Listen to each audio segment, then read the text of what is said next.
Gamers, this won't be worth it.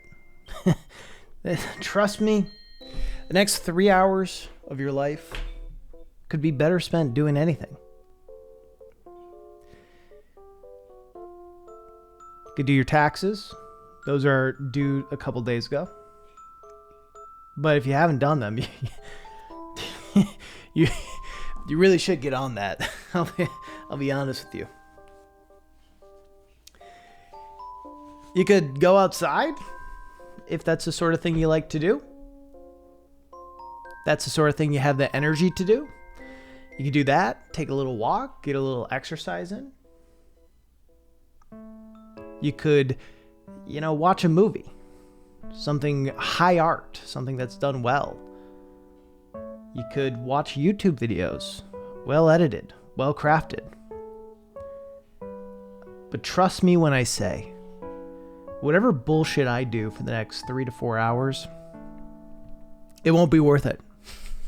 It won't be worth it. But please watch. I need your viewership. I need to feel good about myself by having higher number, more engagement. Hit your follows, obviously. Get the follows. Hey, if you got a primer,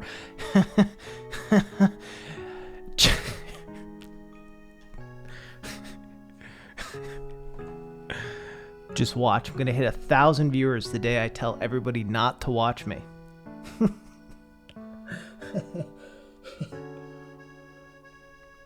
That's the goal. It's like how the best leaders are the ones who don't want to lead, which I don't think is actually true, but it's certainly a quality. See you, Danuk. Chat, how's life? This is a little too calm. We need something higher. From Portugal, whoop. Hell yeah. All right, we're going to do the classic New Year's Animal Crossing. All right.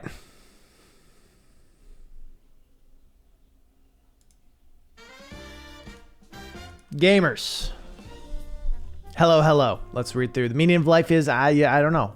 I'm in school right now. This better be, I told you it's not going to be worth it, Banjo. Told you it's not. This better not be worth it. The Scout, you're onto it. I hope this isn't. Falcon, you're right. I was watching Big Mouth, and it can't be better than that. And this can't be better than that. You're saying my stream. All right, the one thing that this is better than is Big Mouth. I'll fucking promise you that. Everything else you could do in life would be better than watching my stream, other than watching Big Mouth. How does Raz know it won't be worth it for me? It better be not. Yeah. Got some smilers. Screen isn't appreciated enough. So many references. Yes, we do pack them in. Who even are gamers? Aren't we all gamers? See my English essay that was due last week? I mean, if it was due last week. If it was due last week, you're fucked. just quit. It was due a week ago. Work on the next project. Zen, how are you? You love the videos? I appreciate that. I love making them. Fen, hello. Have you seen Invincible yet? I've watched the first 3 episodes, but it has been spoiled for me because the internet sucks, because the internet's fucking terrible. Because the internet's like, let's make the most moving, important part of the series into a meme. Where it's going to be very obvious what's fucking going on. Why don't we do that? Why don't we just take the most, like, the most important scene of the entire show and just fucking put it everywhere. Make it a joke within like a week of the fucking show ending its first season. What a good idea. Fucking internet. I fucking hate the internet. Anyway, just got back from a walk. Not going to do your taxes. Finally back to chapter 3 of RDR2. Chapter 3 is all right. Say something nice about yourself for a change. I can't until you redeem 1 million channel points. Them's the rules. I have one more final and then it's summer. Yankee Jack, fucking get it. How's life? Just failed my math MCAs that I need to graduate. Falcon. I'm sorry to hear that. What are you going to do? Have you ever considered coming to Brazil? I mean, maybe for a vacation. I'm not going to visit you. If I go to Brazil, I will not see you. And you will not know I'm going to Brazil until after I've been to Brazil. 2 essays due tonight. Best of luck. What finger do you use for the triggers and bumper? Okay, I use my index finger for both. Yeah, I use my index finger. Do you use your middle finger for the triggers? Raz is a big mouth hater. Yeah, we're all gamers. Big mouth vomit. Say what we will, but the hormone monster was great. Yeah, I heard about the death of the Berserk author. Yeah, I did. I admittedly, I have not read Berserk. I have not watched Berserk. I've heard only like many good things from tons of friends, and obviously we've seen lots of people post on Twitter about it. It is too bad. I don't know anything about him other than he wrote Berserk.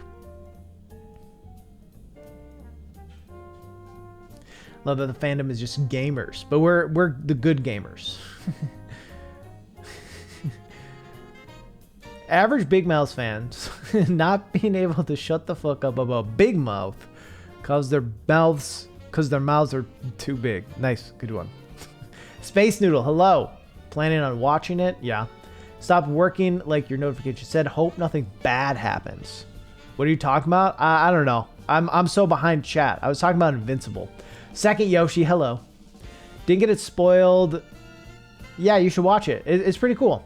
What do you think about Emily is Away? I love Emily is Away. I think it hits this pretty hard, accurate middle school, high school vibe of those just old time chats.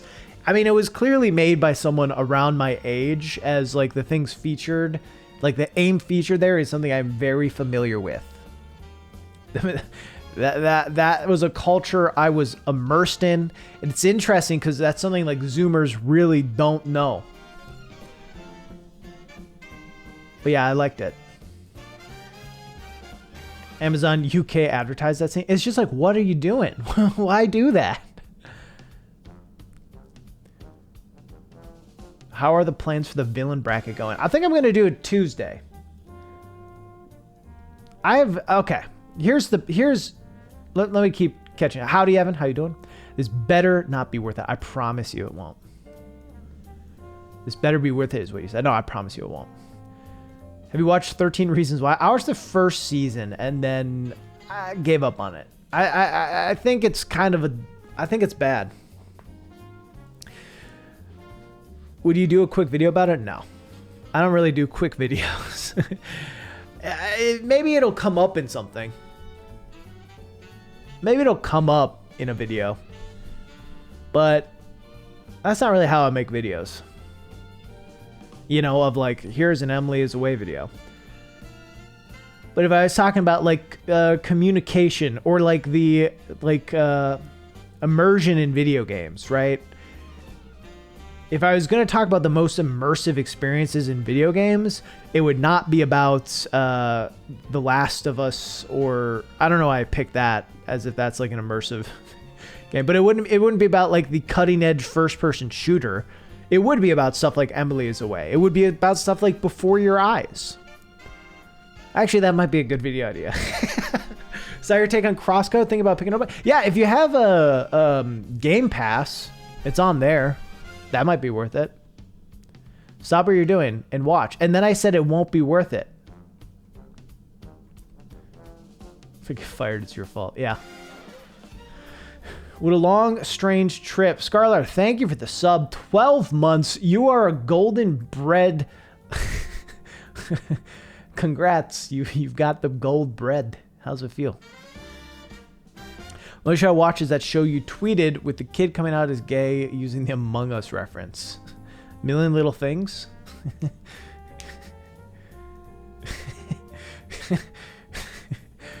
What a show. What a show. Game gives a big sense of immersion though. It really hits you hard sometimes. I've been playing the third. Oh, there's a third one.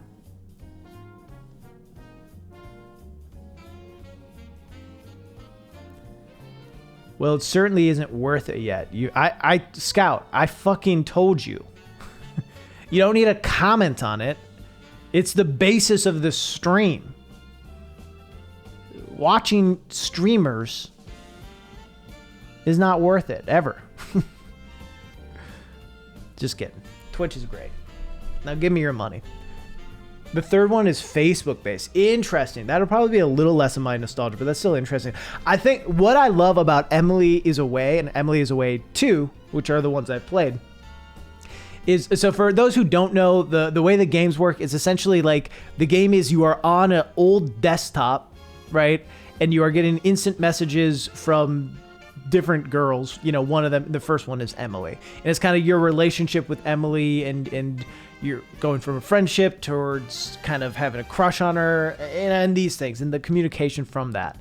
And it's very like 2003 to 2006 AOL Instant Messenger, which for my millennial boomers is something probably familiar to you. You know, it's probably pretty familiar. And a cool thing it does is like, yeah, like the old days, you know, the characters will send you music, or have like a song as their away notification, which was very of the time. But what it does is it essentially gets to have a free licensed soundtrack, because it doesn't have these songs in the game, but it'll give you a link to these songs to play. So like Emily will be like, hey, listen to this song, and you'll play it and then be having this conversation with her in the game, and like the music will be playing, Snow Patrol or whatever the fuck will be playing, and you'll be like very immersed in the moment, right? It'll feel very cool in that regard because of how it's going. But they completely get away with having to spend fucking thousands and thousands of dollars licensing the song. It's genius. So are the brand deals pouring in now that Akinator recognizes you as a bona fide celebrity? Yes.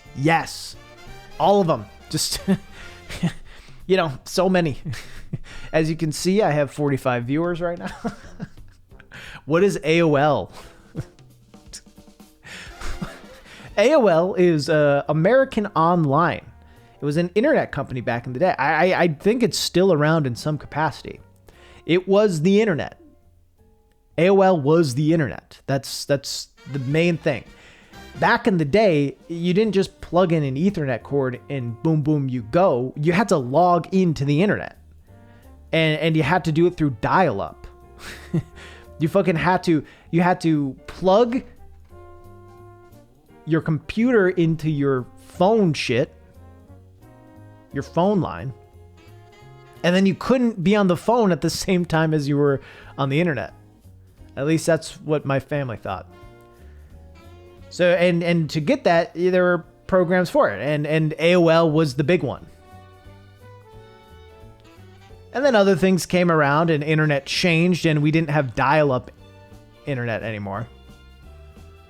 And we just had internet. I'm sure that's the name for it. And AOL had to adjust, so they came up with an instant messaging system called AIM, AOL Instant Messenger. That was kind of the way all of us millennials talked to each other back in the day. AOL Instant Messenger. That was the way to do it. And now no one uses AIM because there's like Skype, Discord. I mean, Skype's dead too, but there's Discord. But also, you know, them kids these days just use text is one thing, or Snapchat or Instagram. You know, like it's just changed. It's just changed to be all online things. It's not, you know. I mean, Discord is the closest thing to the new AIM. But yeah. So that's AOL. Moon Spirit, how you doing? I downloaded a recreation of AIM recently because it gives it really cool vibes. Yeah, it's definitely nostalgic. To search Emily on stream, and the third game was in. I don't think that's it. I don't think that's it. children. Yeah, I mean, listen, we're boomers. It's okay. Wait, you don't know? What did you talk to people on as a kid? Are you going to be making more Game for Another Gamer videos? Yeah, it's going to be probably the next video after the next video. I have a video coming out next week, and then the one after that should be Gaming for Non-Gamer RPGs. I had a dream that video came out, and I forgot to include a section that I wanted to include in it. And I was really upset with myself. Old enough to know what AOL is, but young enough to never have used it. Fair. Gen Z, use it at your grandma's when you're young. Fair. You use AIM to talk to your crush at school that you'd never talk to.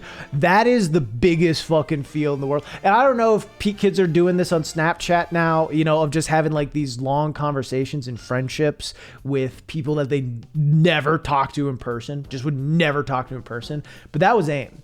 Like the amount of people that I talked to on AIM who I at school would just like ignore. Like I would just like not even talk to them was wild.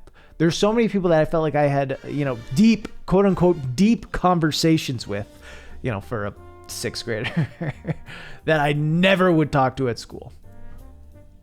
And 100% now I can tell you, if it weren't for AIM, I would not be married to my wife.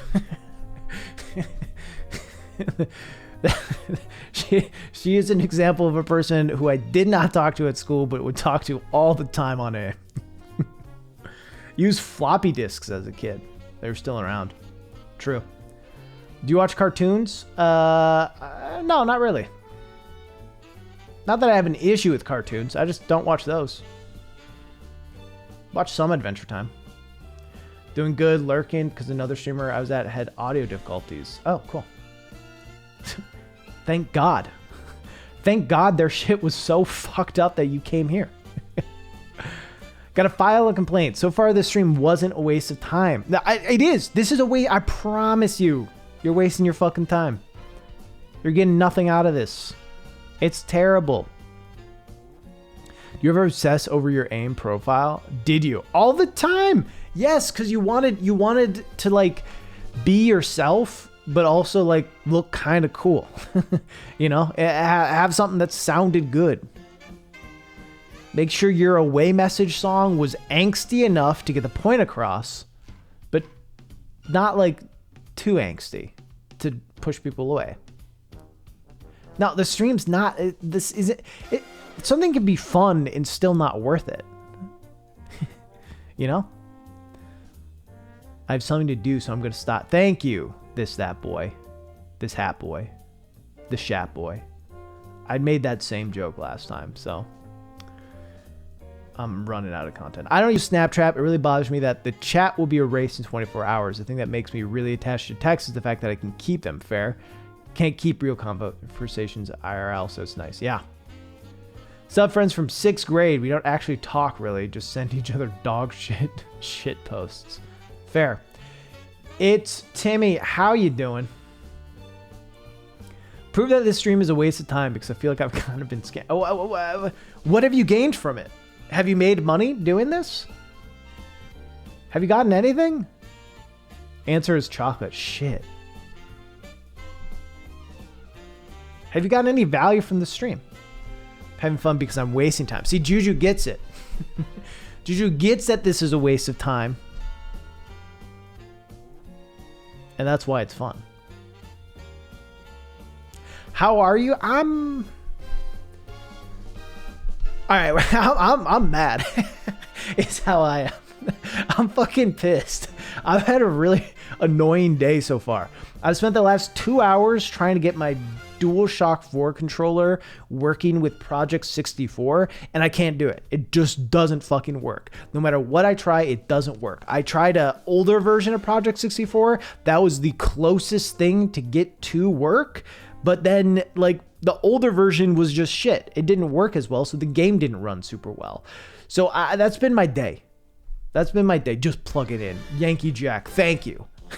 That was my mistake. Oh my gosh, I just had the controller turned off.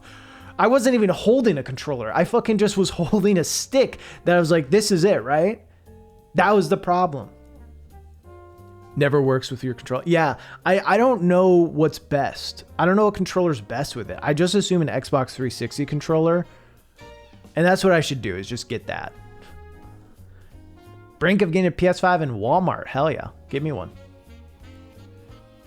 You learned how they communicated in the 1900s. True. I'm using this stream to farm Bitcoin. Fuck. Fair. But Bitcoin's going to be worthless pretty soon.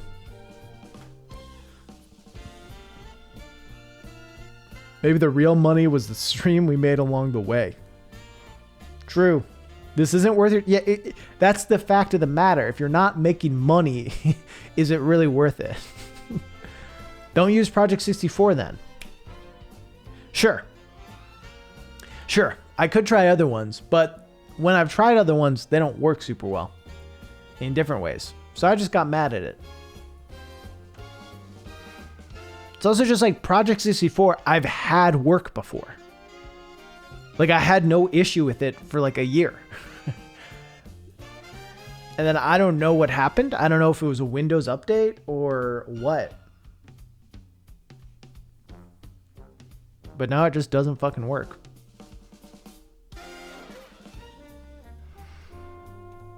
Have you tried a different controller? I mean, I have a DualShock 4 controller and I have a Switch Pro controller, so I don't have that many options.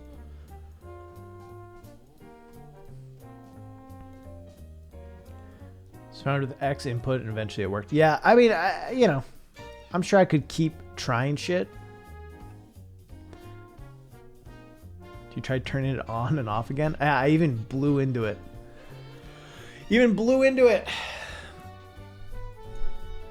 Crazy like Chris, how we doing? So that's how I'm doing today. Wait, what is this? Danger. This is a stream on Twitch. There's a website called twitch.tv where every day thousands and thousands of people hit the go live button and they talk on the internet to other people, to strangers usually, and try to entertain, maybe play video games, maybe just have a blank image of their character on screen, you know, that just a static image. Yeah, whatever it is, that's what they do. And you found your way into mine. Like a fucking idiot. What are you doing?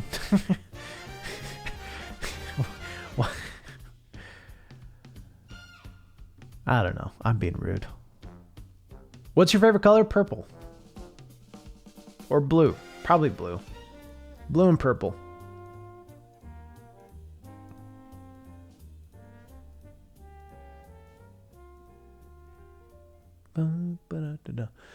Anyway, that's been my day. Is spending way too much time trying to get a dumb controller working. I wanted to play Majora's Mask. That was my plan. Let's play Majora's Mask. You know. But then I got pissed. And now I don't really want to do that. So I don't know what I'm going to do. I don't know the plan. I don't have any great ideas today. Maybe we could, here, you know, I could try a different N64 emulator. Someone was saying Mupen.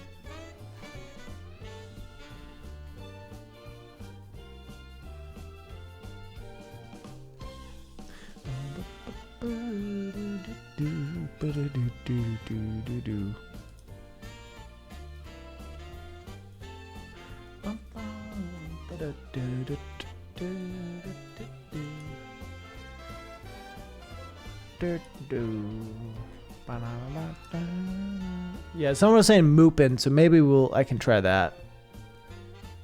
Oh no, someone said fuck Mupen. Oh. The worst emulator ever created. Oh. Oh. Yeah, I don't know.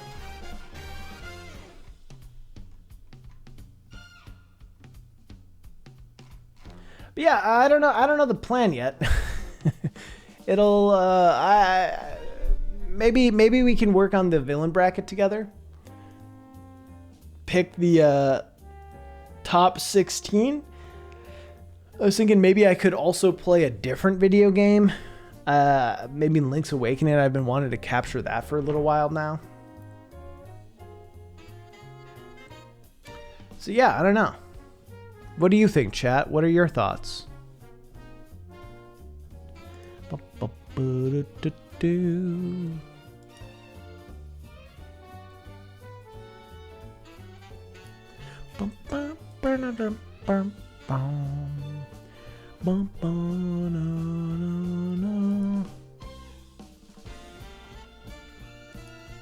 can't tell if chat is being really quiet right now or if something's fucking dead.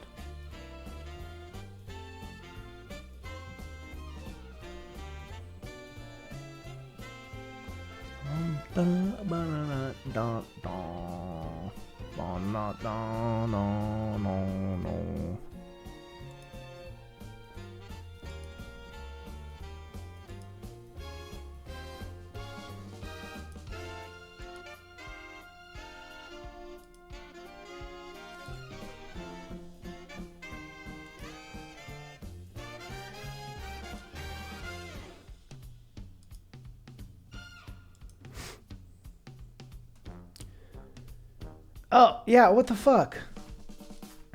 Chat. I don't know what the fuck's happening. My chat's not refreshing. So I brought up oh god, I've been ignoring you. Chat is like dead. Like, not you. Like, you're all talking. But my chat is dead. My chat is dead. I can see you now. Let's pop this out, maybe. Here we go. Here we go. I popped out chat. Oh, now it's working. Oh my god. I thought I was so sad. I was like, oh, no one's talking anymore. I was like, oh, damn. Someone asked me a question. I told you this stream wouldn't be worth it. I can't even read chat up until now.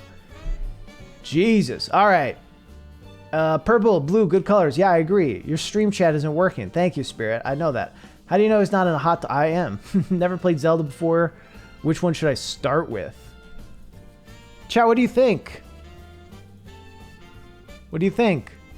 What emulator did you try before? I was trying Project 64. Don't use Mupin. I have an irrational hatred. Stream chat busted. Tried it and dang it, you are an Akinator. I know. RetroArch can have many emulator cores. Don't know how good it works for N64. Fair. How you liking Disco Elysium so far? I'll be honest.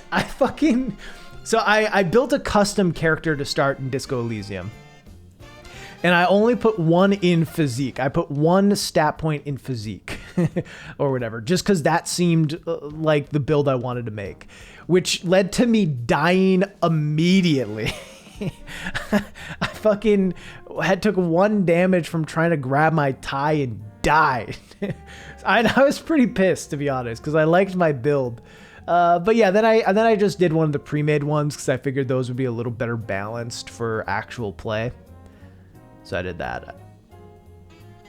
What are you talking about? Chat can't think. I don't know what that was too, but it's fair. Rip stream chat. Raz is just vibing. All right.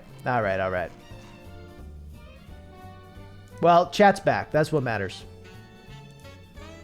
You bumped your foot on the table and died. Yeah. Memes, I'd start with the OG. If you're starting a Zelda game, I think a good place to start is Zelda motherfucking 2. Now, I would probably say when Wind Waker or Twilight Princess comes to Switch, that would be good.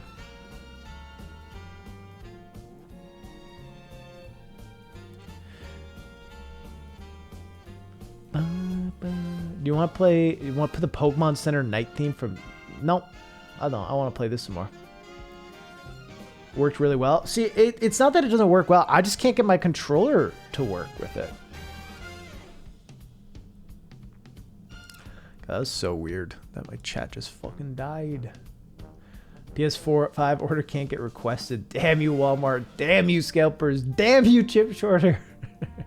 Don't have a Switch though. Oh. In that case. Well, so what you do? What? So you just want to emulate something? That's fine. I'm not going to shame you for that. Oh, the chat. So, oh. Well, at least I can see chat. I don't know how to fix it. I don't know how to fix that part of it. There we go. It's displaying now. Right? I don't know. I didn't do anything, so I don't. It's like as soon. Oh, now it fucked up. Now it should be back. I fucking hate Twitch. Twitch, what the fuck? I'm not even hot tub streaming, okay?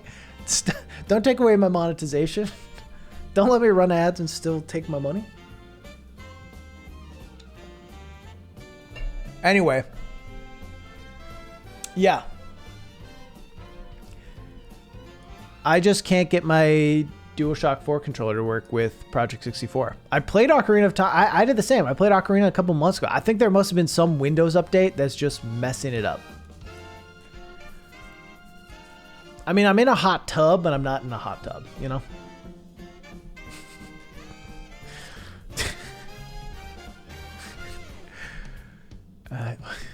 I told you this wasn't going to be worth your time. So yeah, I don't know what to do. I still want to do Majora's Mask at some point. I just am tired of troubleshooting today. So we're going to do something else. I didn't see any of your responses. If you'd be, I don't know. I don't want to play. If I play a game like Emily is Away 3, I just want to play it on my own. Just use an Xbox One controller. Yeah, I don't have an Xbox One or Xbox One controller. But I probably should just get it.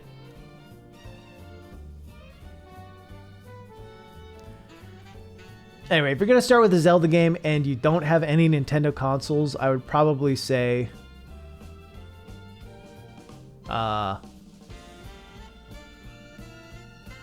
Wind Waker. Yeah. Wind Waker. But probably just what my actual suggestion would be, get a Switch and then get Breath of the Wild and Link's Awakening. Zelda 2 is on 3DS, so oh, you have a 3DS. Then the answer is simple. Get a Link Between Worlds. Easy. That, like, genuinely top 2 Zelda game.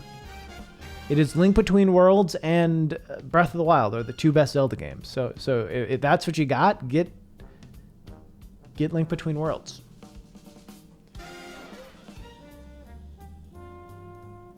Anyway, let's listen to a new song. Chad, I want to use this song so bad in a video. By the way, thanks for the bit. Did someone give bits earlier? If it did, it didn't go through.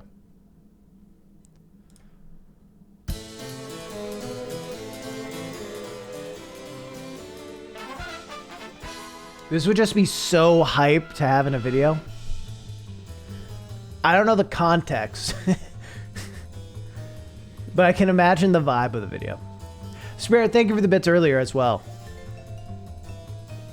If you want to play Breath of the Wild but don't have a Switch, try Cemu. It's a Wii U emulator. I didn't say that. But yeah, I mean, you do you. It's a free world, right? But yeah, chat, what the fuck do you want to do today? What's up? What do you want from me? How do you want to waste our time for the next couple hours? I could play Link's Awakening. We could work on this villain bracket, pick the 16 that we'll vote on Tuesday. I'm going to turn this down because it's so loud.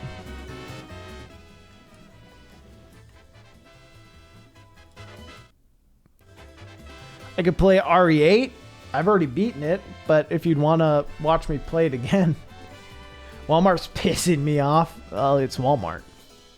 Emulators are completely legal, true. But getting Breath of the Wild on the emulator, probably not legal. Talk more about the before times. Yeah, back in the old days, where you'd have your profile, everyone would have their profile message, and it would be like their top 20 songs right now. For me, it was a bunch of AC/DC. My away message would be like, she was a fast machine, she kept her motor clean. Fucking deep, bro. Deep.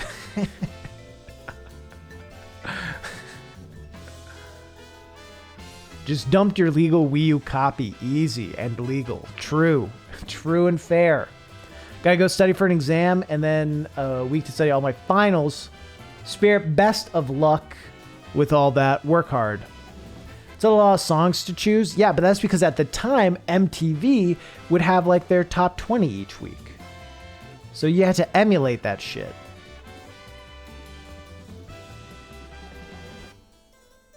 Had to rank your friends on MySpace. Yup. Yup.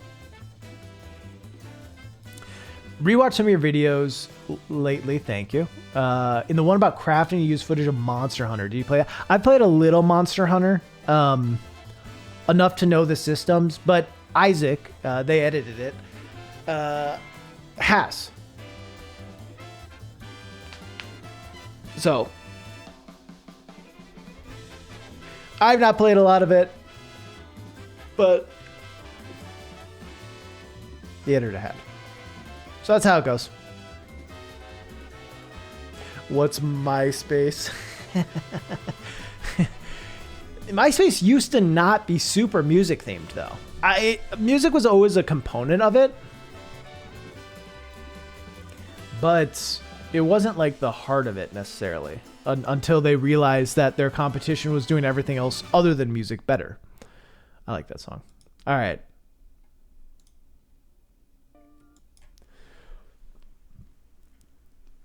OG social media platform besides Neopets. True. Mina, how you doing? Videos on minimaps and fast travel actually changed how I play games for the better. Nice. Glad to hear that. The heck is Neopets? Neopets was the greatest. Neopets has a wild history. Does someone have there must be just a banging Neopets YouTube video. Because if there isn't, then like the long history of Neopets. You know what I mean? I don't know if there is.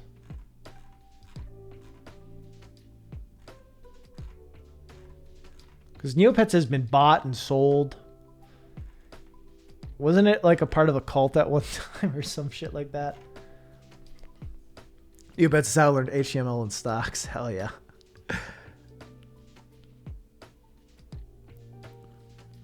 Every teenage band had their own MySpace page. Yup. Yup. But it's not really about Neopets. Yeah. I mean, I'm just... Everyone's is like...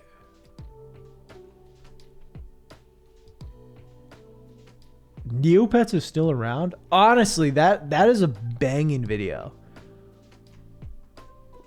Someone did an iceberg on it. But it's a small channel. Yeah, owned by Jumpstart now. Like the tumultuous history of Neopets or the dark history of Neopets, right? That would be just a guaranteed 2 million bopper.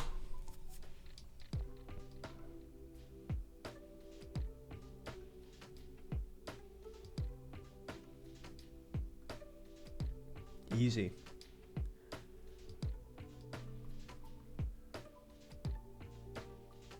Neopets was a social media platform. I thought it was Webkins.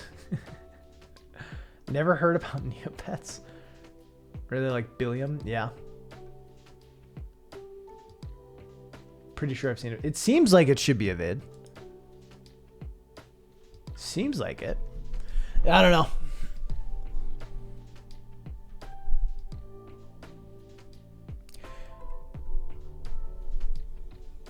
Oh, people. Okay, people. Okay. People make games did a video on it. That makes sense.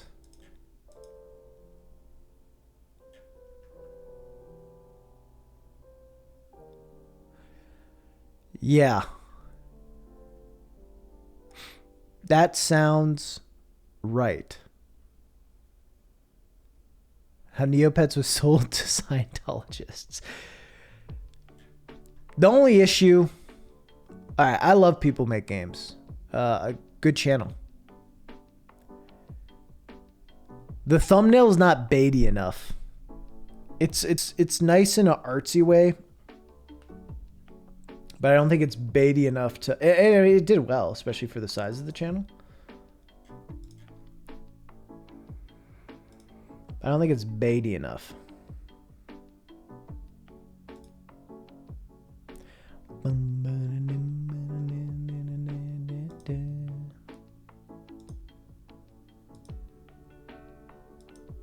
You know, this is it's a nice looking thumbnail. And it did well. But it's just not baity enough. Tom Cruise in the... You need a little more bait. A little more bait.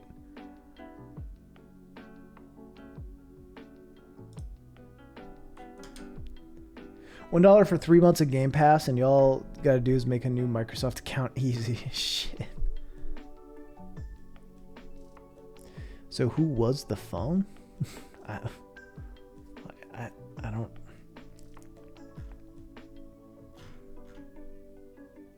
Maybe we could do a YouTube video stream. What's a YouTube video stream? Like I watch YouTube videos?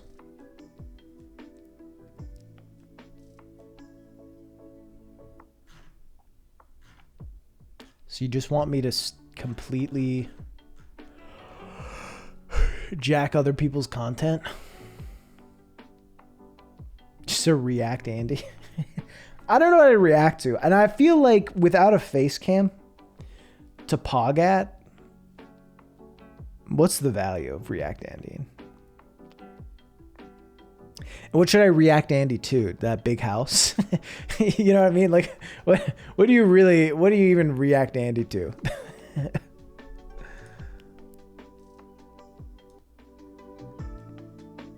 You can pog and chat, you know? Yeah, but I'm just saying, like, people like the big over the top reactions. Has anyone ever made a video about you?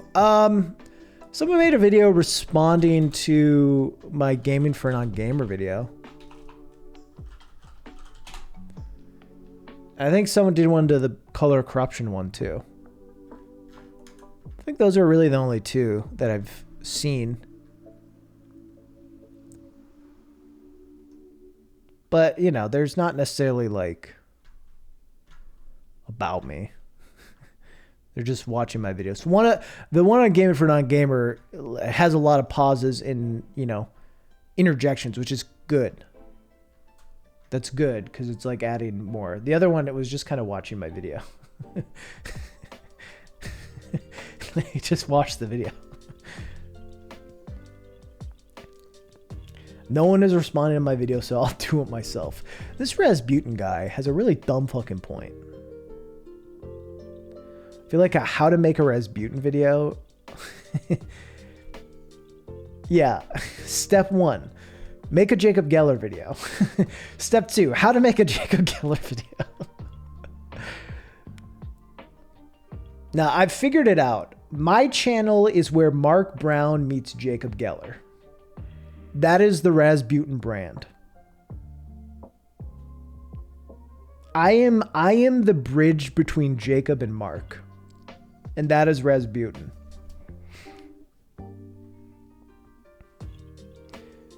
Have to leave because exams. Hey, best of luck then with your exams. Uploading someone else's video to my channel challenge.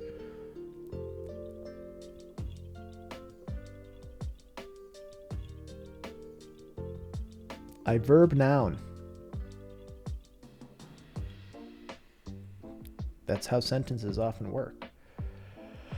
VTuber. Yeah, I am a VTuber.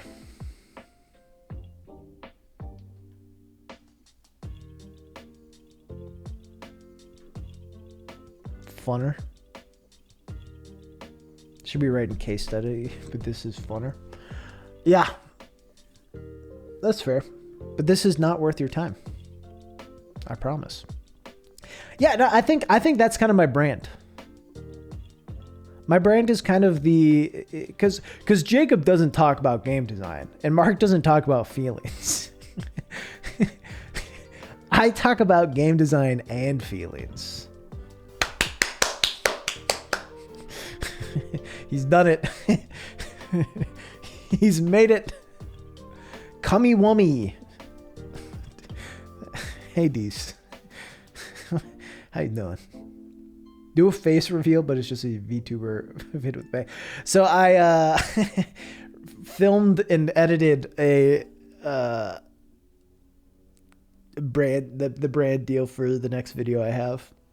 And I set it up where, like, essentially it looks like a vlogging setup for my bag.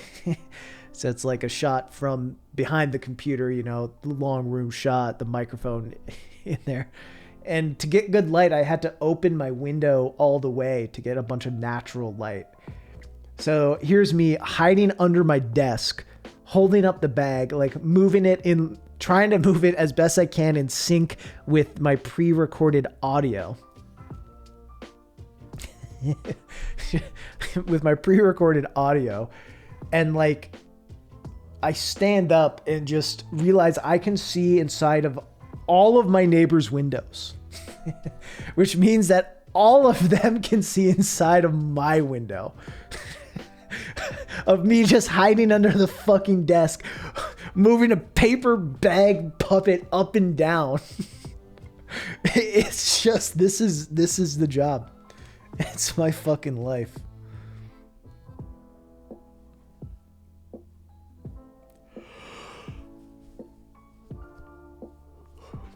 This is how I make a living.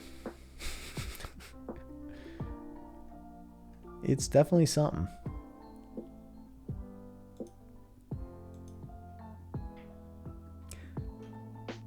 Living the life. I'm living a life.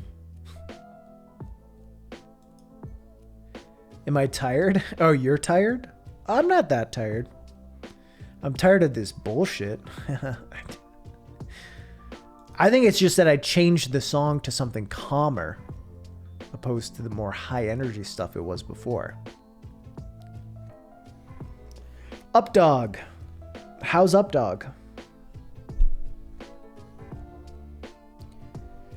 I'm just joining random streams to say never give up on life no matter how sad. Are you doing all right?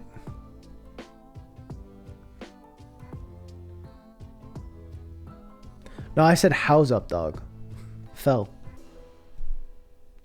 You, bro. You fucked up. You fucked up the execution of the joke. You gotta.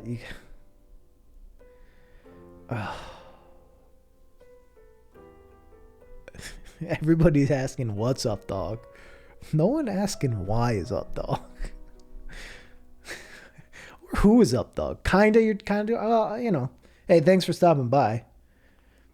You know, I appreciate it. I'm nowhere near to giving up on life.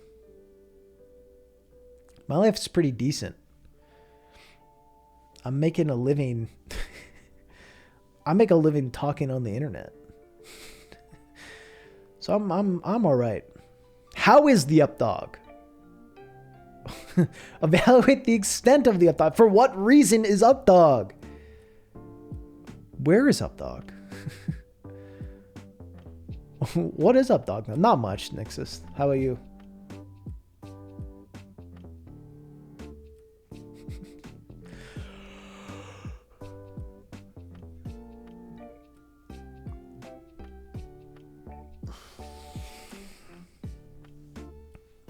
All right, chat.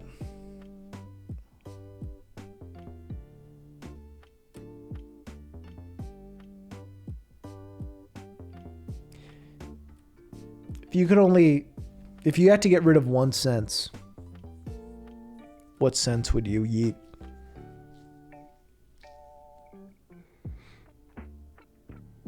This chat passes the vibe check. When is Down Dog coming out? Taste.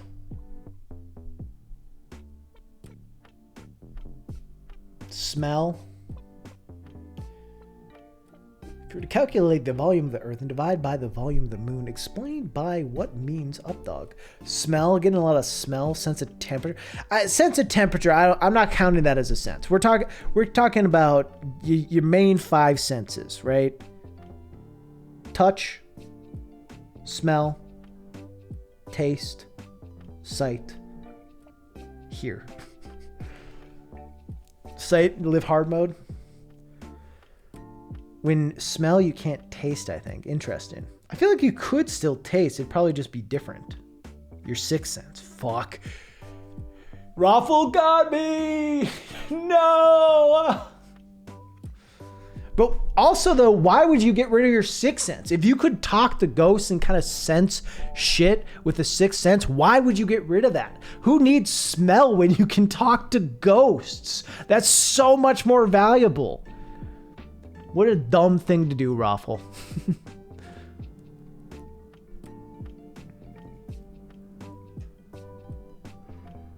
Yeah, smell seems like an easy enough one.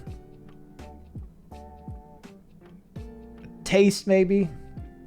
I mean, obviously, sight and hearing would make things a lot harder. Ever since I got COVID, I haven't been able to smell. I've heard a lot of people having that issue. I hope it bounces back. Ghosts are scary. Not if you become friends with them. Smell is very strong for survival too. It is very strong survival too. Wolfman, I think you're right, but like, am I trying to survive? You know what I mean? Like, sure, if I smell smoke, if my house is on fire, that'd be valuable. But also, like, I'm not really surviving. You know, I just live. I'm not really worried about survival tools. We all trying to survive in this bitch of an earth. I agree with you in that way. I just mean, like, I think that my survival abilities don't matter that much. Can you just not feel things? I think that'd be bad. Like, if your sense of touch, losing that would be tough. Lost sight, don't know how to cook up. Yeah, that'd be very hard. How do you lose touch? That's a good question. My guess is, like, I don't know. My guess is it's like you don't have receptors on your fingers and stuff. So, like, you could put your hand on fire and it wouldn't hurt. So you wouldn't feel pain. Yeah, not having pain would be rough. Gravity, thank you for the raid. How are you doing?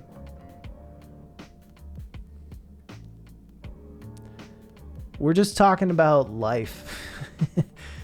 And yeah, touch.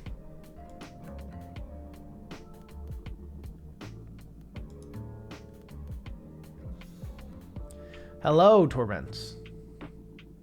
Kaz, hi. Cool art there. Yeah, it was done by Crystal Face, a talented artist. Feeling is sometimes good, sometimes bad. Depends on the situation. True. True.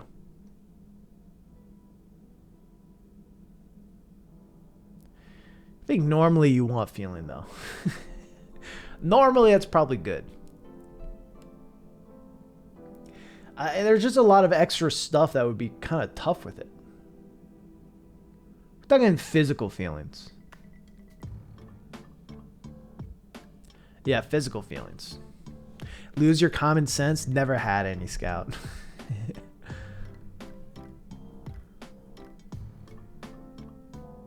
touch and pain are different receptors. Yeah, but whatever. This is just a theoretical, your senses in general. You know? I don't care about the actual science behind it. Doesn't fucking matter. Doesn't matter.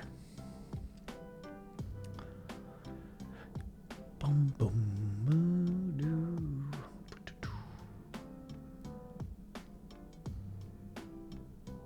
Science, reason, logic. I have none of it. Excuse me. Are you planning on a new video? No, I'm done.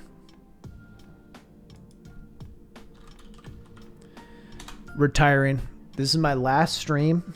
The last video is my last video. It's done. It's over. It was a good run. All things must come to an end. All good things must come to an end. It's been real. In 3 years, I'll come back with a video and be like, hey, all of you are probably wondering where I've been. I'm a landlord now.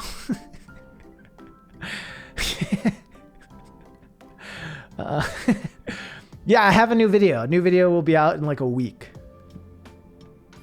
It's contractually obligated to be out by next Wednesday, so it's got to be. It just has to be. How much do you curse in it? I don't think I curse at all in it.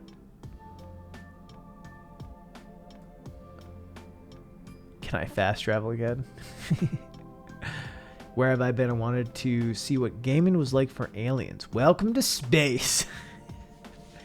The truest non-gamers of all. Aliens.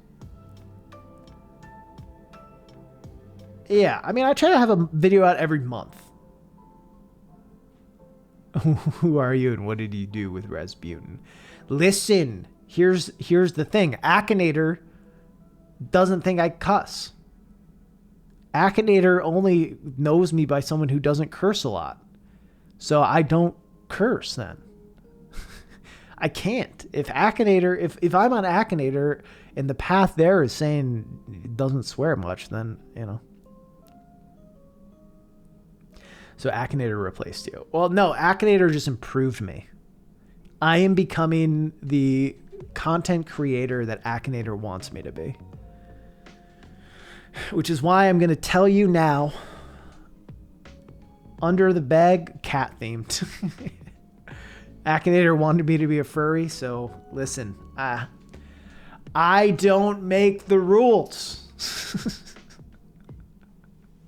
I'm sorry for this big change. I hope you'll come with me on it. Next video is going to have swearing every minute just to prove Akinator wrong.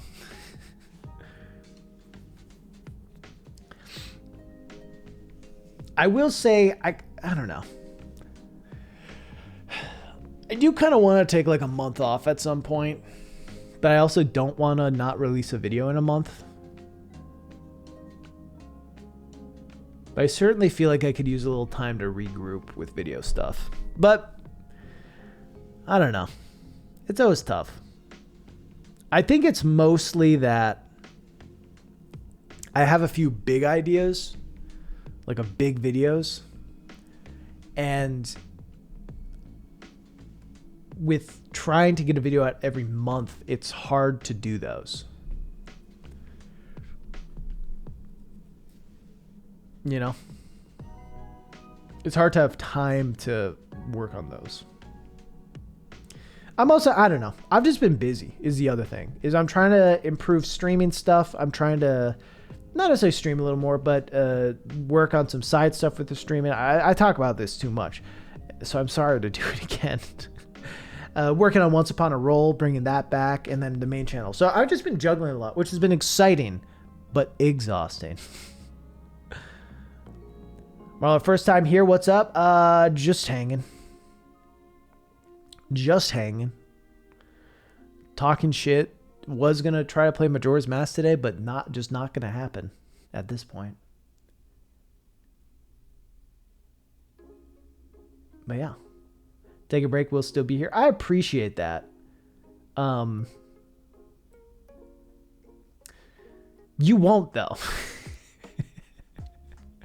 You might be, you know?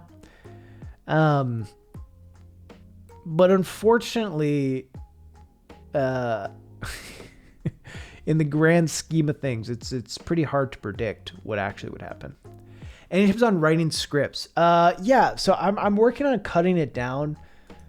I made a whole fucking TED talk about it. I'll hit you the link for that. I did a whole stream just dedicated towards tips on becoming a essayist. You know? So I'd say that would be a decent spot to watch, and I can just timestamp it to the writing section.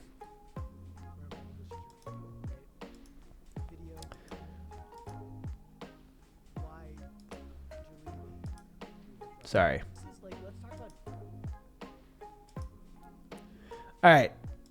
This is roughly the right spot. Here would be my general advice. The quicker stuff that I'll say right now, because you probably want some sort of answer here in this situation. I think just write it. That's the first bit of advice. Just try to write what you do and then look over it. And then after the thing is finished, that is when you try to revise. Don't be trying to have it sound perfect the first time you get it onto paper. Have it sound bad the first time you get it onto paper, and then work on improving it as time goes on. Also realize that the first thing you make might just be kind of written not great, or not in a way that you'll be proud of in a year. And that's okay. That's like how it goes. That's the process. That is how I feel about all my old videos. I don't like them. I don't like any of my old stuff. Because I'm a lot better at writing now, you know?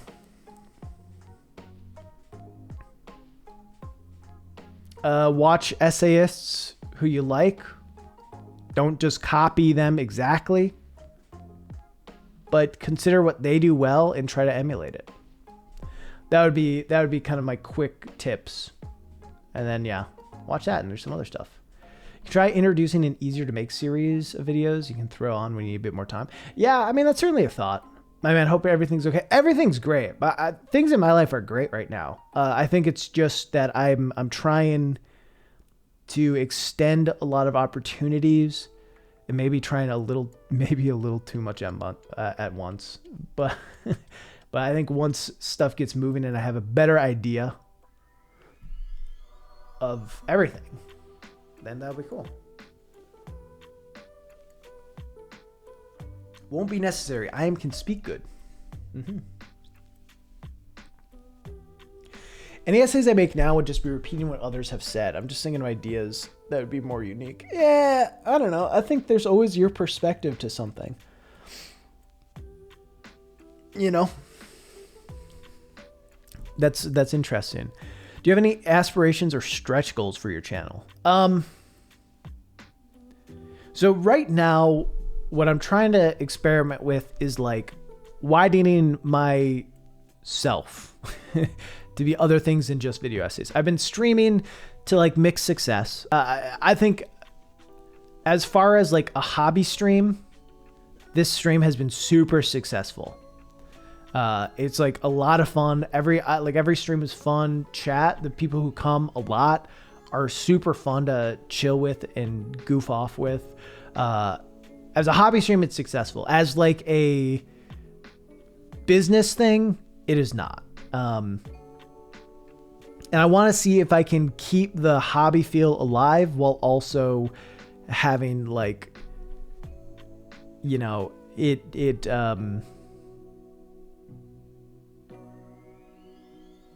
make money.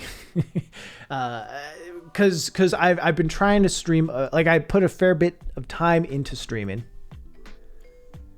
and I think I probably can't justify or keep up this amount of time or like the schedule that I have if it doesn't hit a spot where it kind of makes sense.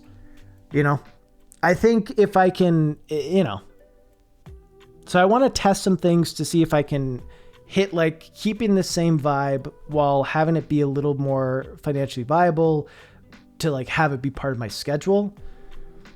And if I can't get it, then I think I'll probably get rid of this schedule and then just stream for fun whenever and not care about it in that way anymore. And just, go live when I want to go live.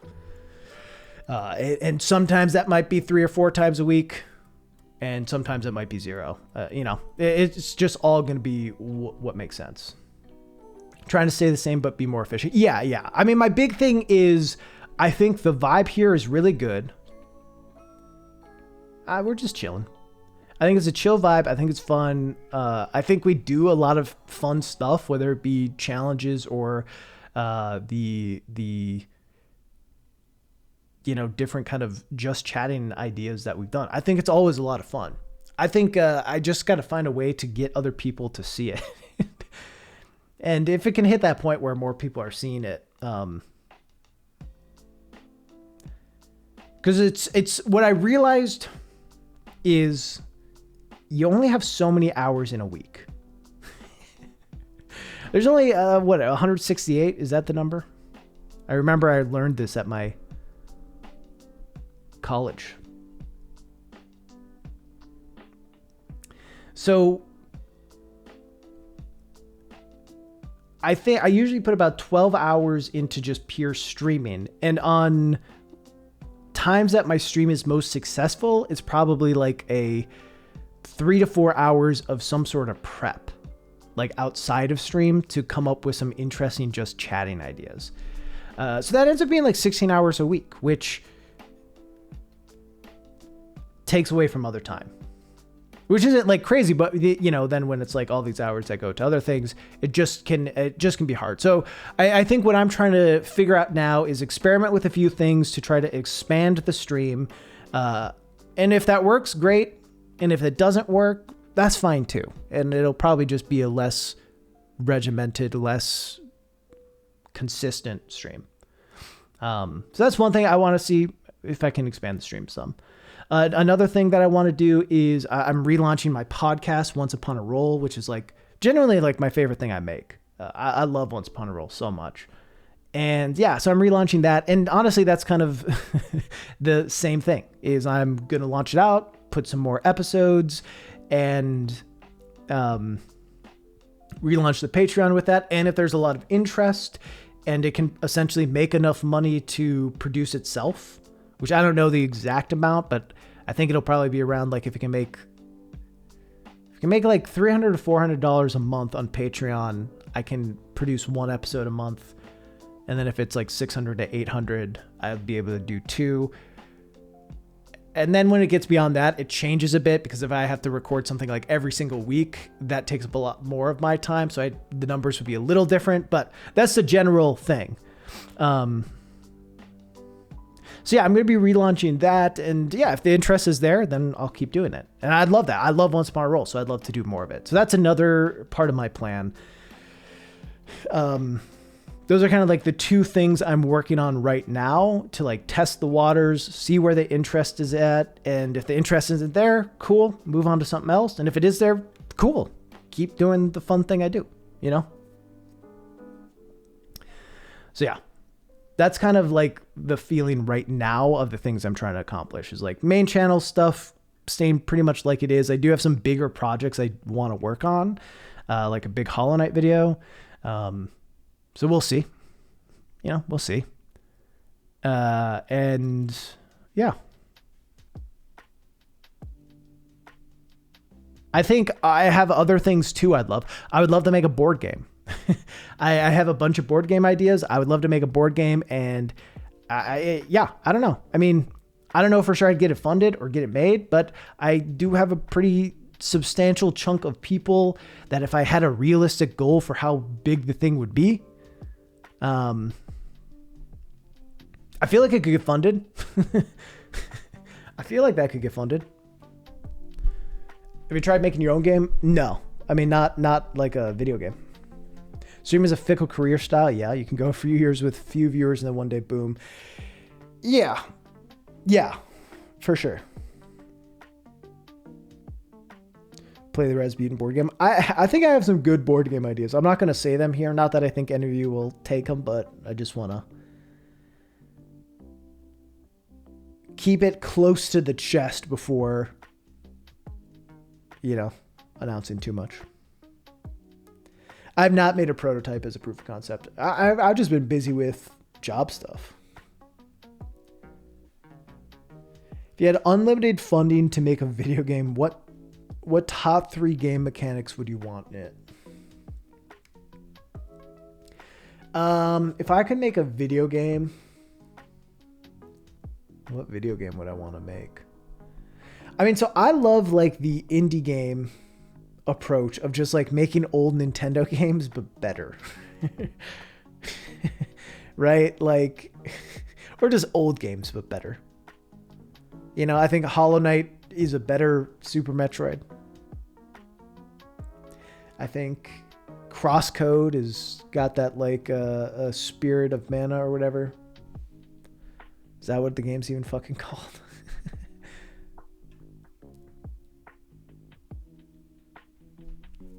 So I think I would want, I would probably want to, if I don't know what mechanics I would have. What 3 mechanics? No, I wouldn't want to make a roguelike. I mean, I'll be honest. I think the time loop mechanic in anything, not just Outer Wilds, but I think any game that time loops are in are pretty fun because there's lots of interesting systems and clockwork systems you can have going and that players can kind of memorize and learn. I think I would probably want some sort of time loop. I love time loops in games. A grappling hook, obviously. Because every game should just have a grappling hook.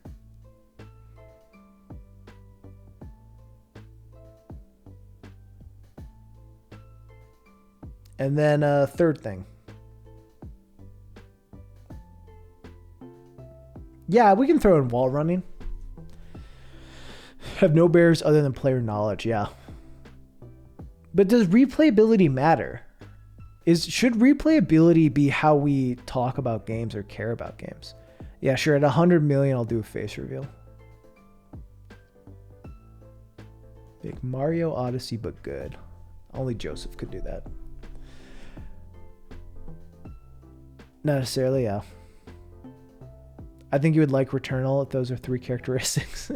I've seen people talking about it. I don't have a PS5, though.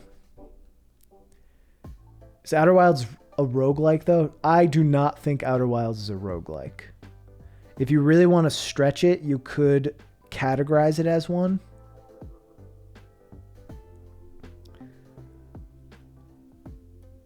Do we rate movies on rewatchability? No. We don't. But the ways we look at movies versus games, it's wild. Because nobody complains about a movie ticket being $10. At least, like, if they do, it's not tied to the value of the movie. You know what I mean? Like, people just don't complain about that.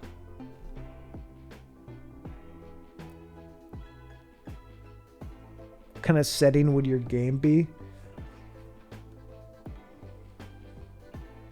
I don't know. Probably some sort of medieval setting would be cool. $10 for 1.5. I mean, I disagree with you. I disagree with you. I just think the double standard is weird. Because here's why I disagree. It's like Before Your Eyes, right? That's like a $10 game, probably an hour and a half to play.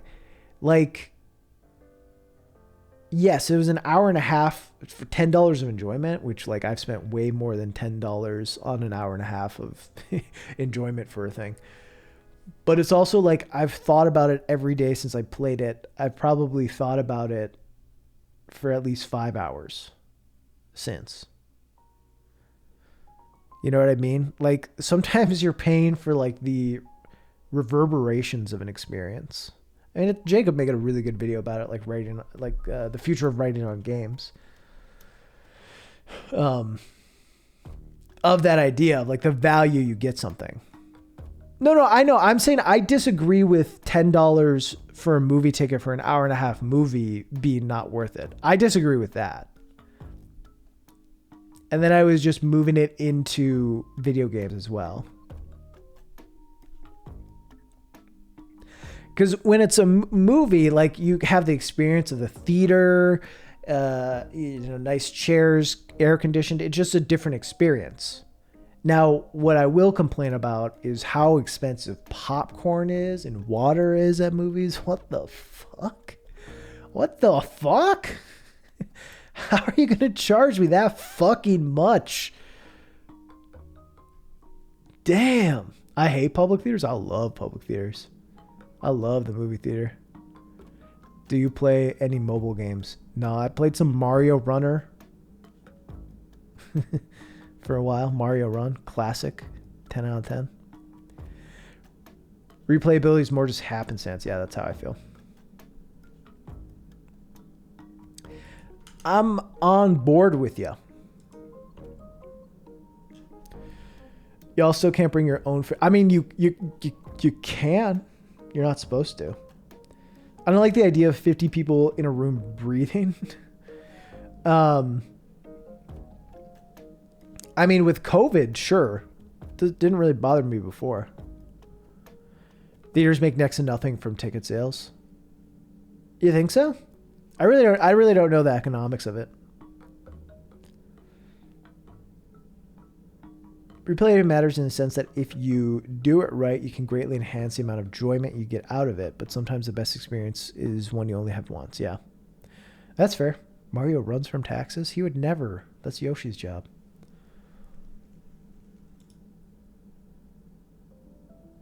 Don't movie theaters make like almost no revenue? I mean, that's what someone else said.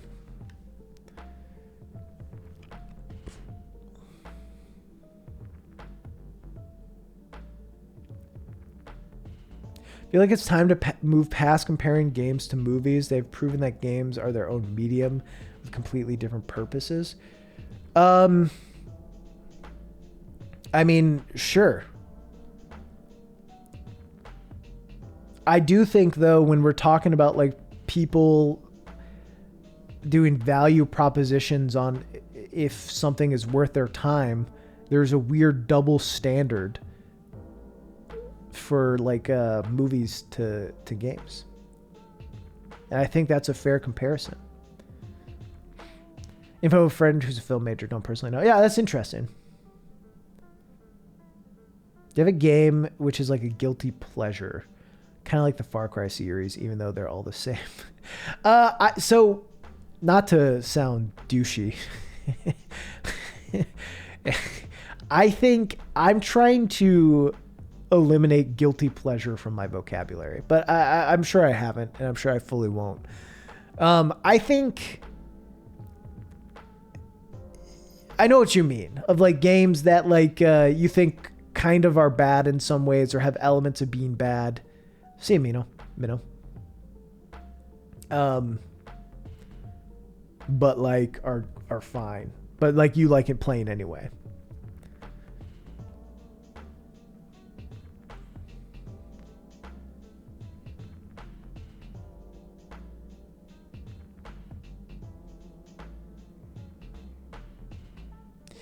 And as far as that, I'm kind of coming up empty right now. You know, I feel like 3D World was a big one for me that a lot of people kind of dump on. I genuinely like Zelda 2.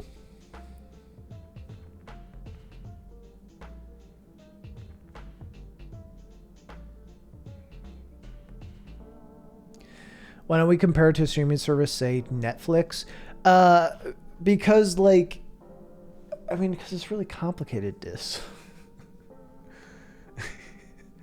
Because it's just not that easy. Because it's all about like what's on Netflix. It's a bunch of TV shows, usually older ones or stuff made specifically for Netflix now, but it's not necessarily the premier type of content or movies. You're not always getting the best things early at release. So like a $60 game that you're getting at release is similar to a $10 movie ticket you're buying when that movie comes out. There is value in it being new. There is value in getting to see it early on and quickly, which isn't often the case for Netflix. And the stuff that is coming exclusive to Netflix, some of it's good, some of it's fucking trash. A lot of it's trash. So it's a hard comparison. I mean, it's complicated no matter what. And it's not, you are right in that it's not a perfect comparison between games and movies in any regard. You're right about that. But like, it's just all different. Like it's just all different times. And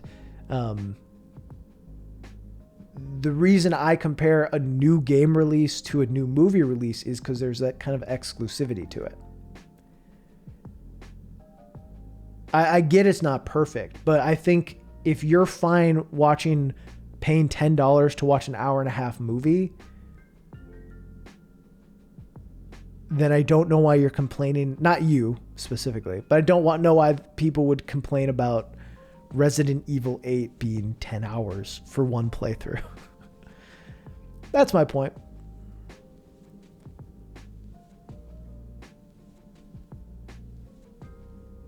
But I'm not even talking about comparing like storytelling. That's not that I agree with. Those shouldn't be compared because that doesn't make sense. I agree with that.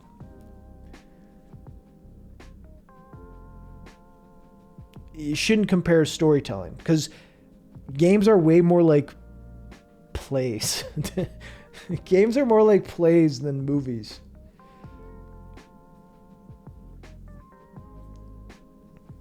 I'm just saying from like a value proposition of a new movie comes out and a new game comes out, people will complain about the game being 10 hours and $60, but won't complain about the movie being $10 for a ticket in an hour and a half. Not in the same way. What line? Hey, Will, how you doing?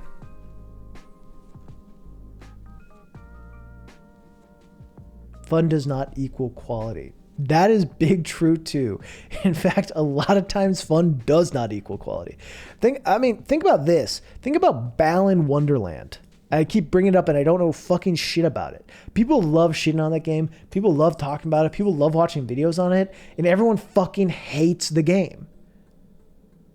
But there's a subculture around it. Like there's people that like are obsessed with the fucking game and hating it. So it doesn't have quality, but it's led to a lot of fun. Assassin's Creed, I'm aware that there's a lot of bad. Yeah. Ooh, got too loud. But it's still fun. Yeah, that's fair. I saw that take going around recently in regards to how Nier presents his story. Being like a play. Yeah. Oh, games are like plays. People complain of short games because publishers condition players to expect a $60 game to be super long. That isn't the case in movies. I mean, that's an interesting thing. But also, when... Super Moondoggy, when did publishers condition players to expect a $60 game to be long?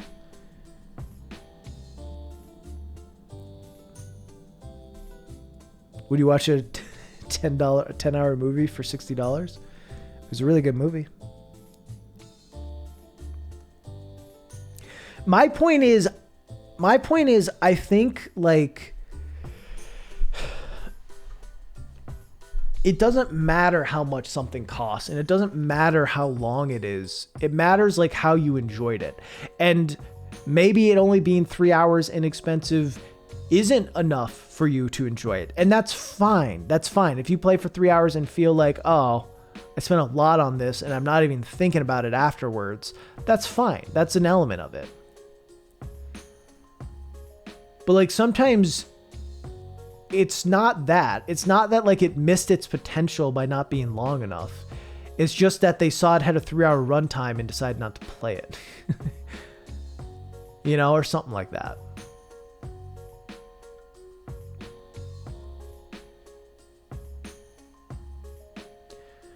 Same ticket price as yeah, 3-hour movie, same as 90. Yeah, it's interesting. Yeah, you can't judge a book by its cover. You gotta play. Yeah, that's how I feel. I mean, it's all tough. Thinks is every AAA game is $60. People, Yeah, but not all AAA. I mean, there are certainly plenty that are big and bloated, but it's like you still have major games like Uncharted, which like barely hit over 10 hours. You know, I don't know. I feel like plenty of AAA games, big AAA games, weren't that long. Game is X hours long, meant to impress shareholders. That's fair. Bigger game, better person.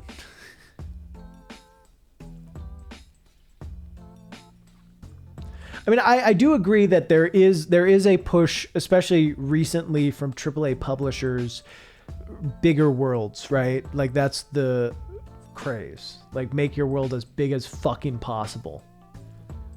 Far Cry 6 will take 7 hours to walk across. Problem with that is if I spend $70, I want to know it's fun beforehand. That's fair. Here's what you got to do, Laser. Become a YouTuber. Write it off on your taxes. Then it's only like $55. You know? Easy. Easy.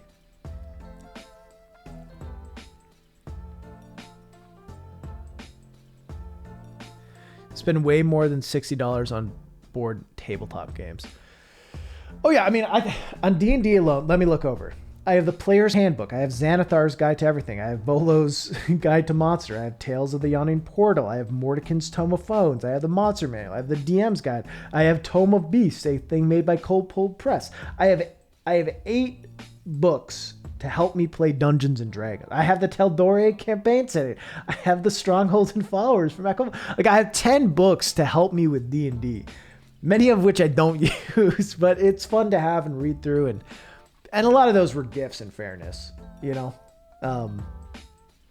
But still, like it's yeah. if you get into a tabletop RPG, you can spend a lot, and yeah, board games too are pretty expensive. Like it feels like most board games are somewhere between $40 and $100. D&D supremacy. I like D&D. D&D is my favorite tabletop RPG. By no means do I think it's the best. I think there are so many good systems out there that like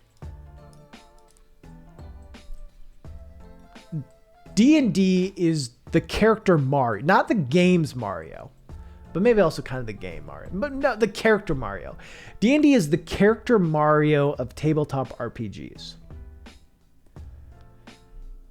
It's like pretty good at most things. If you wanted to jump higher, play as Luigi, you know? If you wanted to float longer, play as Peach. If you wanted to run faster, be Toad. If you wanted to just actually be better at everything, be Rosalina. But D&D is pretty good at everything. And also everyone plays it and everyone knows it. So it's really easy to be like, hey, you want to play D&D? And people will be like, yeah. Where if you're like, you want to play fucking Blades in the Dark? They'll be like, you fucking nerd. What do you want? You know? D&D is a short Italian plumber. That's exactly what I'm saying. So it's weird to look at video games, board games. Like you really want DLC for board games. No one complains about expansions for board games. Yeah. What I can say about that is the DLC people complain about for... I don't know. Do people complain about DLC all that much anymore? I feel like it's certain kinds of DLC. It's like predatory DLC of like, here's a $20 for horse armor. I think what is frustrating to see with DLC is stuff that is like... Okay, so what I like about... Granted, I'm sure with D&D they had plans to do extra books as time went on. But what I like about typically expansions or add-ons for board games is like, those are ideas that like, here's the main game, here's how you play it, here are ideas how to make it better. You know?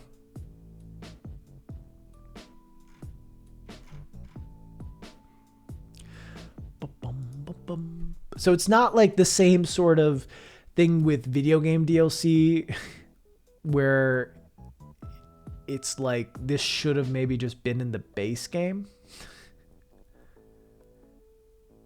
Just make your DLC worth it and there's no reason to complain. Yeah.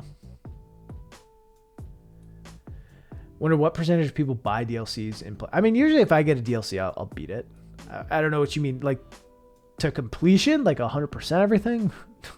Low, because no one does that with games in general.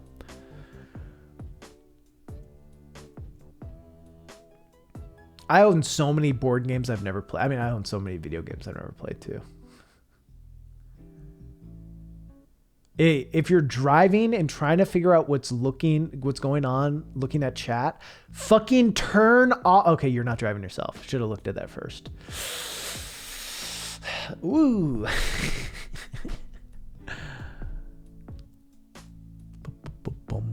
My bad. Sorry for yelling at you. Oh no, my chat's not working again. Juju, thank you for the bits. My chat's dying on me again. Oh no. Why, God? Thanks for the waste of time. It was fun. Bye, Juju. Have a good one. Appreciate you. You do art or graphic design or anything? No, I don't. I mean, I guess a little bit of graphic design with thumbnails, but it's not necessarily something I'm super great at. All right, we fixed chat. I found you. I miss a lot of messages. DLC is necessary in some games. If you've played City Skylines, have not played it. Started the Dark Souls 2 DLC a few days ago. It's so much better than the rest of the game. So what's the deal with that? Didn't Miyazaki actually work on that? Wasn't that the idea that Miyazaki came back for that?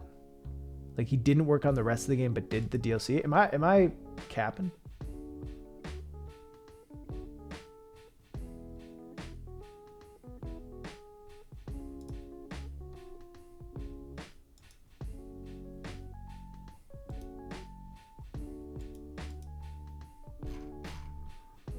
Chat, you here? Might have effed a bit.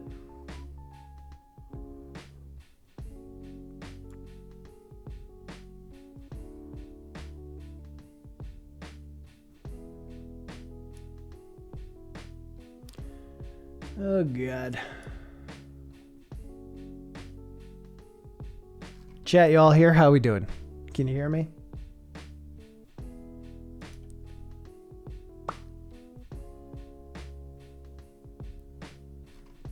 Oh, God. Hello? Need to work on these essays. Yankee Jack, best of luck. Okay, so what is the meaning of life? I don't know. I was asking all of you. You can hear me, okay. I might just have to keep refreshing chat if he supervised it. Okay. I will not draw something for you. Suitable cakes. Hello. I don't know what the deal with Twitch is today. But my chat keeps dying. Which is bad as a streamer.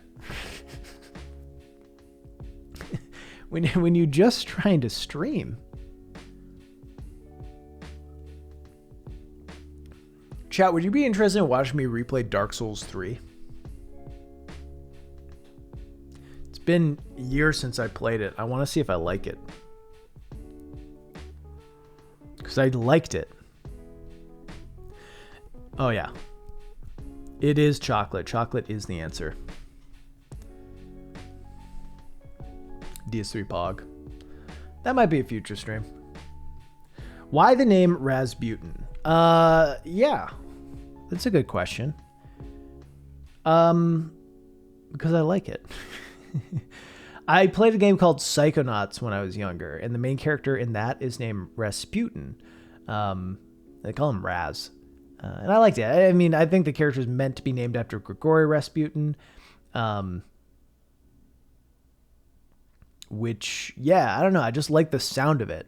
So I started naming myself that in games, Rasputin. But when I did it online, Rasputin and Raz was taken everywhere. So I changed it to Butin because that wasn't. And I don't know. That was just kind of the name I had, and then I made a YouTube video, and I was like, well, what else do I name myself? So I went with it, and now I'm popular enough where I can't change it. Not that I'd really want to, but I think it's good enough. I don't know. What's your favorite type of game? That's a good question. I think my favorite type of game are open world games, but I've only played 2 that I've liked. And one of them is Outer Wilds, which I know a lot of people wouldn't count as them. So my favorite kind of game is probably actually my least favorite kind of game. Yes, in theory, but no, because I don't want it spoiled and plan to play it soon. Okay. I'm also named after a character you're like. Which one, Alduin? Just thought you liked the Anastasia movies. No. The movie? No. Rasputin.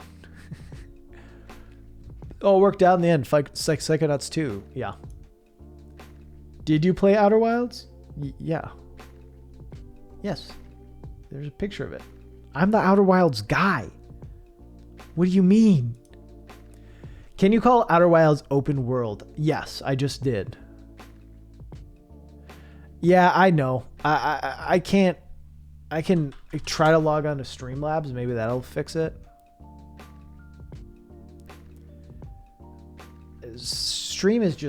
Twitch is just scuffed today. I can't tell if it's my connection that's the problem. Feet is their name. But I don't know. Just gonna leave it there.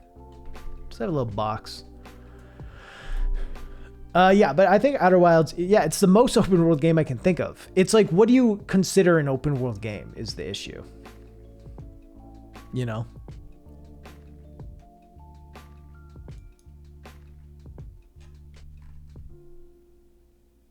Do you play Death Stranding? I played a bit of it, but I need to give it a better shot.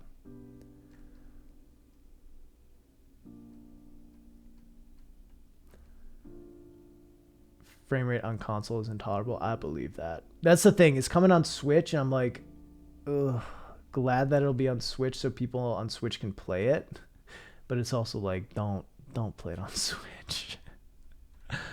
Open space, close time. Otherwise, yeah. As a writer guy, where do you want to see game narratives go in the future? I'm loving how some stories were getting on par with movies. I don't know. I think it's just taking risks. That's what I want to keep seeing people doing, is taking risks and, you know, not trying to do super clean stories all the time. That's why I liked, The Last of Us Part 2. Not to say it's a perfect story. I understand why a lot of people don't like it. And I really liked it. And there's still stuff in it that's like, okay, this was kind of weird. But generally, I liked, the risks it took. I like weird games. Sometimes games can be too weird for me. But yeah.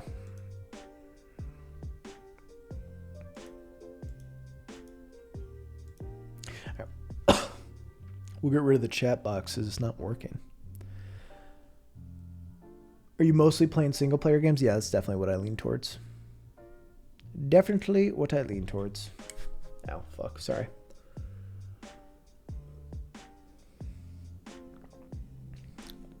I think also like games trying not to be on par with movies is what I'd like to see more of. Is like games just being cool with doing their own thing and being different. More games like Obra Dinn, I would love that. I love Obra Dinn. Miyazaki was working on Dark Souls 1 DLC when Dark Souls 2 started dev, so he never joined the project and just went on to Bloodborne. Okay. I don't know. I thought I heard people say that he had done supervision stuff with Dark Souls 2. I don't really play... No, I haven't really played much multiplayer stuff recently. Actually, open world, The Witness, Breath of the Wild, yeah. And Outer Wilds.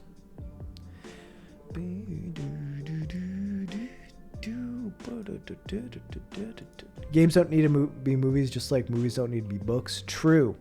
Just got back. What are we doing? I'm having more chat problems, to be honest with you.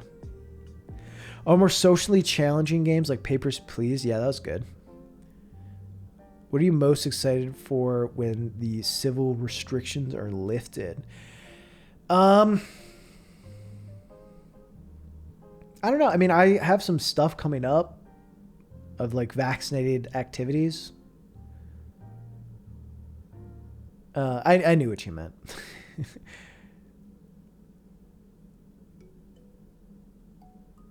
So I don't know. In August, I'll be taking a trip with some friends, which will be nice. I mean, in general, though, once like COVID is safer in general, like overall, not just like you have groups of friends who are vaccinated. I'm just excited to like sit in a restaurant, go to a movie theater, and not like be anxious about it. I haven't done those things, but if I did, I'd be super anxious about it. I know people can do some of those things right now. What I really like about The Last of Us 2, how unceremoniously it often kills off characters. Yeah, yeah. And I think people hated that about The Last of Us Part 2. But I think I agree with you. I think it gets this feeling of what death is actually like, which I appreciated. And it's sad and scary and quick, and it's more of the aftermath that matters than the moment. But yeah, the heroic deaths of characters that we see so often in movies and video games obviously just isn't how it ever happens. Yeah, I like that about it. And I get why people didn't. Because you grow to think that characters deserve like a certain send-off or certain kind of respect. Who's your least favorite character from RDR2? Aside from Micah? I mean, so here's the thing. I love Micah. I think Micah's a really, really great character.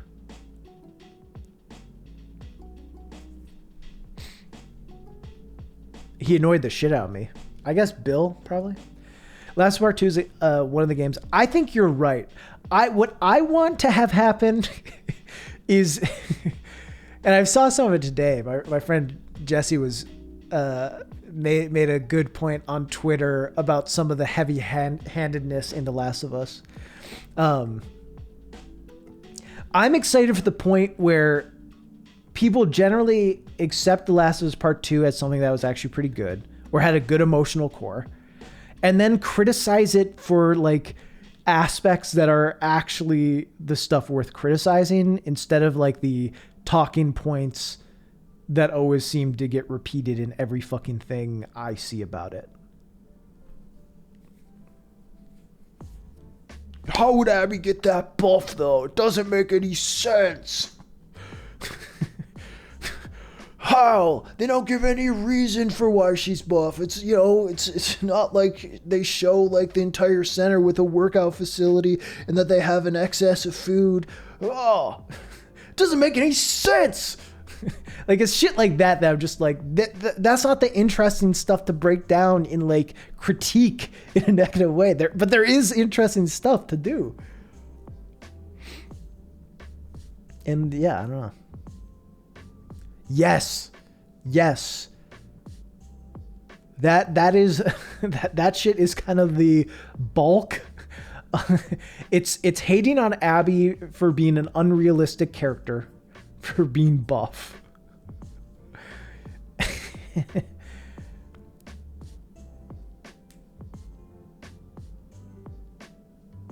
It's funny. I saw someone who like I was watching someone stream The Last of Us 1. And a person came into chat who was like shitting on The Last of Us 2, and the streamer hadn't played The Last of Us 2, so they're like, stop talking about it. But like they were still trying to like talk about The Last of Us Part 2 without doing it. So they're like, oh, this game's so good. And like, oh, they explain why Joel is so strong in this game and why he's so buff with the pills that he picks up and uses. And that's how they explain like how he got in such good shape. It's really good. I'm like, what? What are you talking about? Like, and the indication clearly, and based on other shit that they were saying, like the indication clearly was that like they felt like Joel's representation to being strong made sense, where Abby's didn't. Despite Abby, like, Abby also picks up the pills in the game. She also comes from a camp with a workout facility and lots of food and a military mind where there's going to be training and they're trying to train people. And it's just like some people just hate muscular women. So need to try to make it not seem legitimate with some dumb critiques that don't mean anything. I don't know. It's just wild.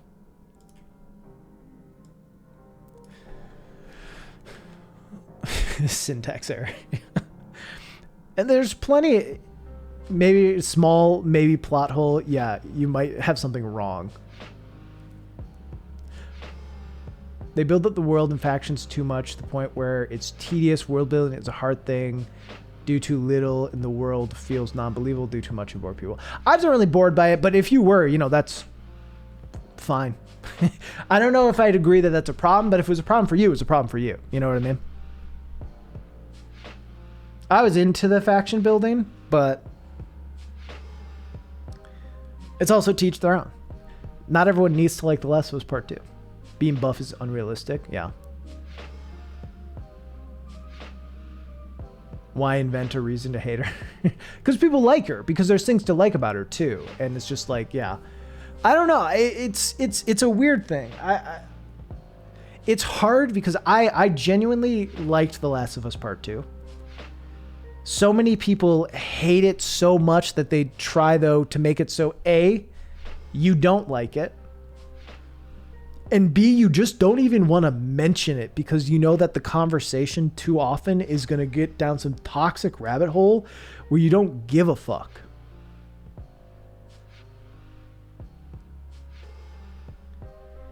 And that's the problem. That's what I'm bummed about because I think it's a game I really enjoyed or really found interesting, and I think there's a lot of interesting things to talk about, and like it's so hard to talk about them publicly without people being like, no, fuck this game, and then attacking Neil Druckmann like as a person and attacking fucking the actors. What? It's just wild. The character is smart, but is not shown studying for hours. Then it's a plot hole and unrealistic. Unless it is a man with glasses. Then it's perfectly fine and makes sense, though. Tax evasion. I don't know. That is something that always bugs me with how hysterical the internet can get at stuff. Is like the good conversations, the interesting stuff gets drowned out by like just some angry, toxic bullshit that does not matter. Barn, I'm not your dad. But how you doing? So much sexism and homophobia the community really showed. Yeah, that was really disappointing too.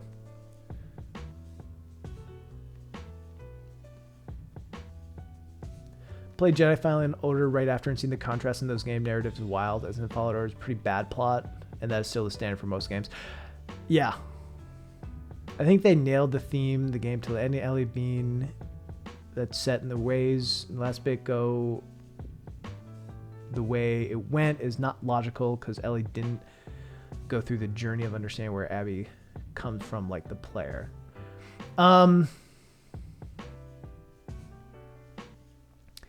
I don't think she needs to go through the full journey. I think what she needed was like two things.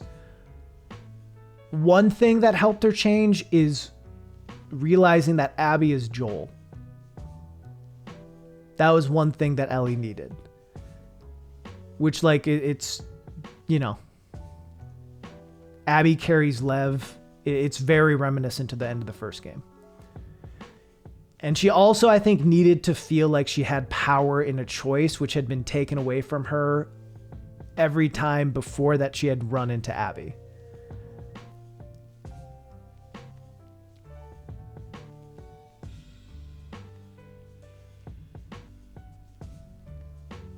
So I don't think she needed to fully understand or know everything about Abby in the way the player did. But from a logical standpoint from Ellie, it's also like, here's the thing. Saying that something a character does is illogical in a game like The Last of Us, or in general, it's kind of like...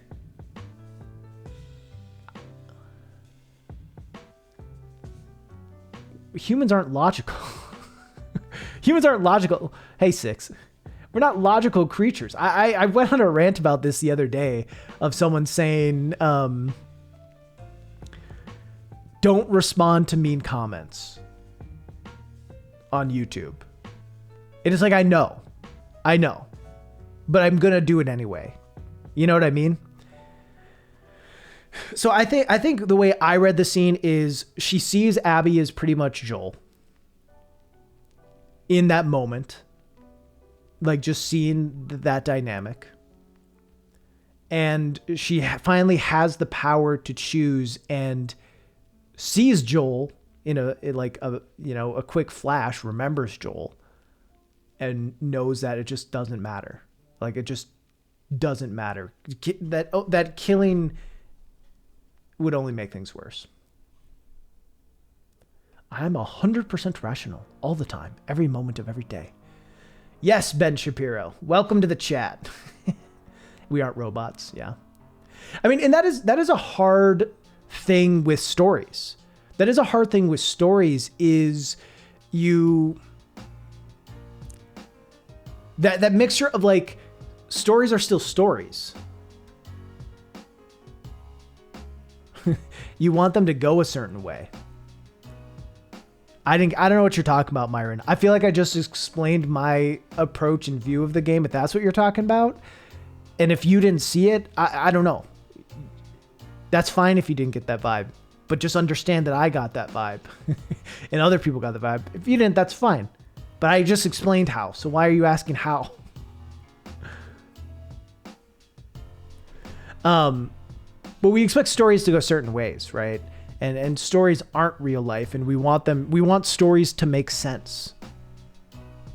And I think what we see as good writing a lot of time is stuff that makes sense. And sometimes I think maybe we mistake that for rationality or being logical.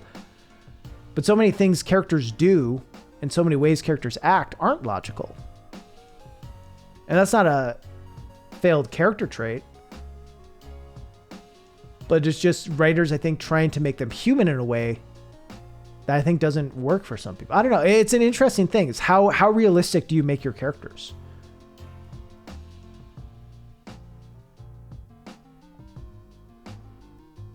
You know what I mean? How realistic do you make your characters? Because if you really want to make realistic characters, then there'd just be so much randomness in how they act. I just think about all the shit I do and all the irrational shit I do. That, like, whether it's small or big, like, it's just, I don't know. I think humans are irrational. It is one of our defining traits. It's just so easy to get caught up in some shit that doesn't matter. How many times in your life have you found yourself 6 pieces deep into a pizza and been like, I shouldn't be eating 6 pieces of pizza right now? You know what I mean? Or whatever it is, whatever thing you indulge with or thing you get tempted by. You ever yell at someone that you're like, why am I mad at this person? Why am I mad at this person? Why am I yelling at this person? You know what I mean? We do that all the time. Like, people get mad for stuff that doesn't actually matter, that they're not mad about, but they yell. That's just a human thing, and it's learning to not do those things is important. But I don't know. I think it's an interesting thing. Is like expecting a lot of logic and rationality from characters and stuff is kind of the norm. But we don't expect that kind of being logical or rational with actual just pure humans. Like how they didn't conform to the audience wishes, whether or not I like it. Yeah, I appreciate that. Many games pull their punches. I'm glad Last of Us isn't one of them. I agree with that for sure. Raz, how? When someone's already not enjoying a game, it's really hard to get them with the end that demands their attention. I agree with that too. Yeah. There are certain things that it's just like an ending might be amazing for one person, but for another person who wasn't attached to stuff will just be like, okay. You see, Spiritfarer got a lot of hate for having a character resent their wheelchair. I did not. People said it was ableist, like, no, it's a character flaw. Yeah, I don't know enough about it, and I don't know enough about the writing of it or how it's presented, so I don't want to make a big statement. And I don't know if someone on the writing team, is disabled in a wheelchair or has been. But I mean, yeah, you think that certainly is something that people who have been in wheelchairs have resented. My guess is it's like, maybe it's that most stories about people in wheelchairs are like that. I feel really good when I eat pizza. What part about that isn't rational? Okay, sorry. Rationalizing is human, but to rationalize is not rational. That's fair. I fuck with that. Moral of the story, there are a lot of dumbasses on the internet that say stupid shit, especially on Twitter. Yeah, everywhere. Uninstall Twitter. Good lesson. Especially when you're playing as the character, you might expect the character to be as rational as you think you would be in the situation. Yeah, that's a big thing too, is when people say, I would simply do this thing. And it's like, shut the fuck up.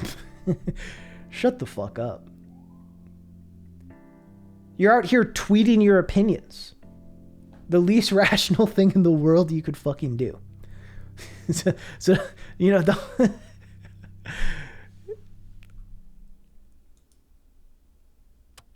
I don't know. Life's weird is the point. Oh yeah, my stream definitely died a few times. Like just died. Heck them.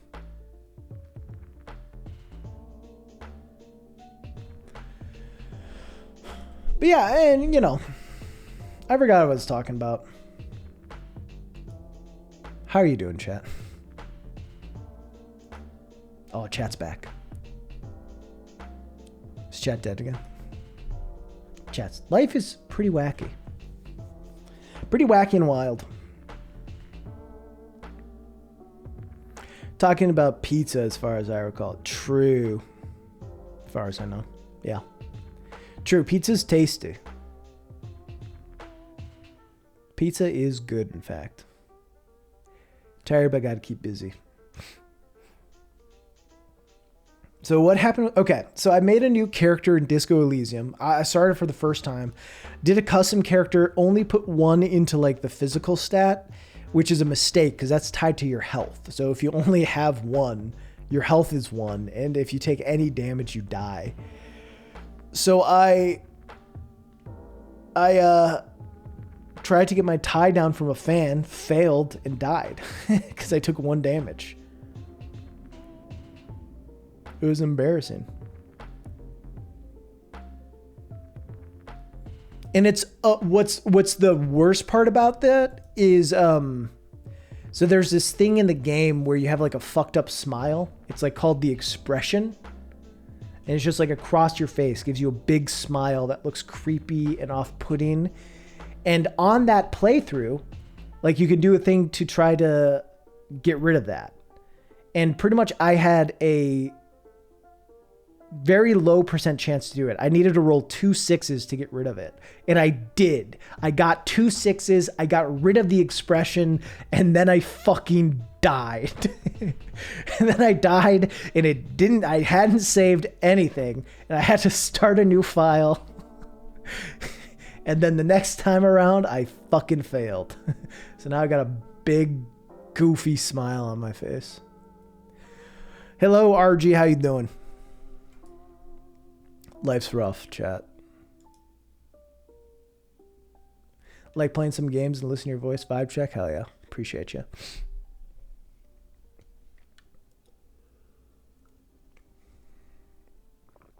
But yeah. You either have the expression or your life. True. It was a bummer.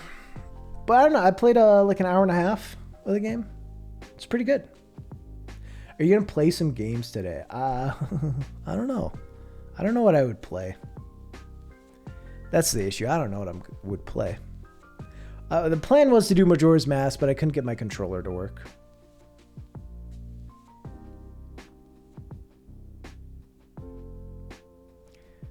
So yeah.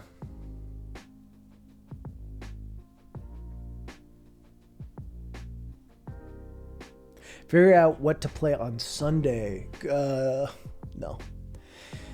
I don't know. What did I say before? I might drop the Sunday game thing and just, you know, just stream on Sunday. Play games on Sunday still, but not just have a game dedicated to Sunday. If we got back to your Mario 64 race, well, here's the thing. I can't get my controller to work with the emulator, so that's what we're going to pretend like the reason is that I haven't. I'll race Steve someday. I'll do it someday. We will race. Got the new Subnautica. I don't, but that could be a fun stream game for sure. I had a lot of fun streaming it, the first one. To replay 10 hours because of some very poor choices piled up over each other. Damn. I do worry about that.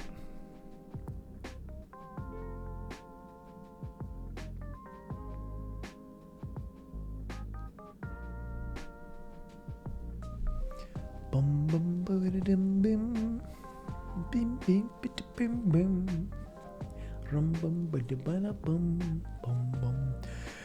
Yeah. I've been trying to beat some games. Beat Little Nightmares.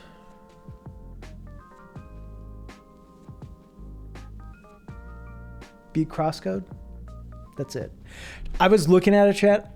By this time last year, I had beaten 32 games. I've played Undertale. Not on stream, but I've played it. I beat Sans on stream. This time last year, I had beaten 32 games. This time this year, I've beaten 12. Am I even a gamer anymore, chat?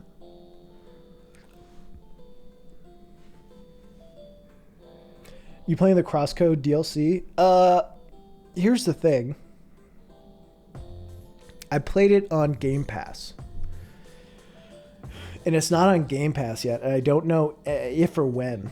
So maybe I would need to move. I'm sure it's possible. Probably not that hard. I would need to move my save from the Game Pass files to the Steam files. I'd also need to buy it on Steam, which I don't know. I liked it. I'd like to support them, so I probably should, I guess. But also I spend a lot of money on stuff. I've been spending a lot of money, and I'm not rich. So, you know, spending an additional $29 to buy the DLC might not be smart for me. You could just buy them. I don't know that you can. Let me look into it. Games can be bigger than last year. Let's look.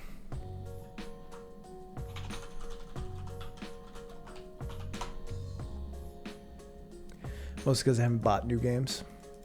I just haven't been playing as much stuff.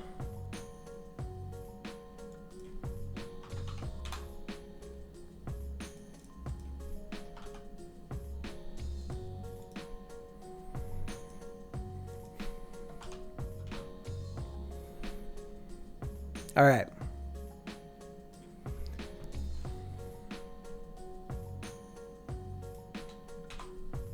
What was Hyper? When did I play Hyper Light Drifter, chat? Do any of you remember? I think it was last June. I live what I make. I mean, I make a good living on YouTube. Yeah, I just do YouTube. YouTube and Twitch is kind of my full-time thing.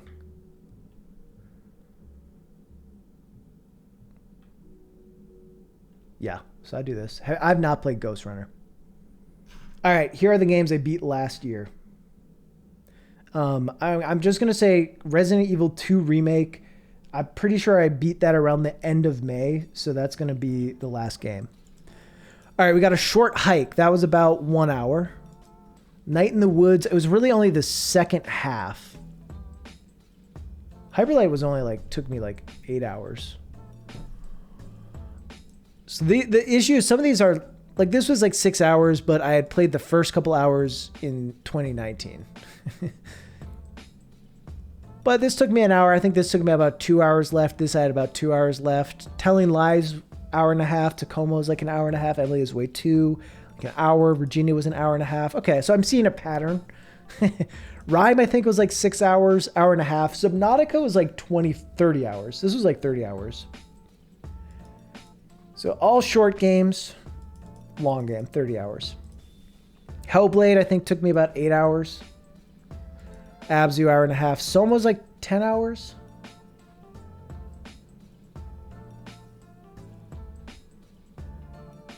I think.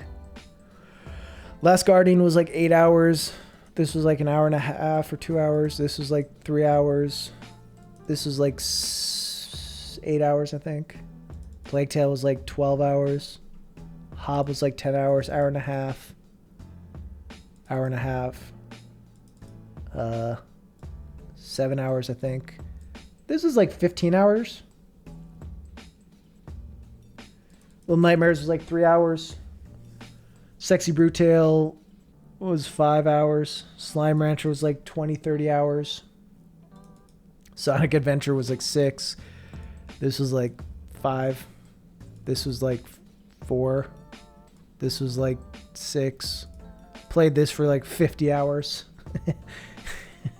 And then this was I played this for 6. So yeah, I mean, I think I've played three or four long games. 3 or 4 games that are 20 to 30 hours.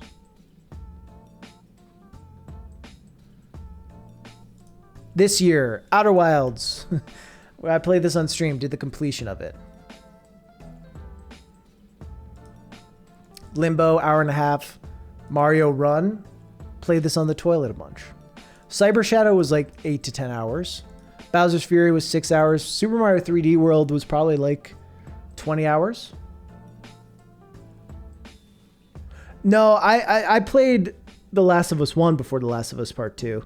But last year I played The Last of Us Part 2 and then I replayed The Last of Us 1. Hollow Knight, I think, took me about 35 hours. Village was 10 hours. Elba was 5 hours. This was an hour and a half. This was 10 hours. This was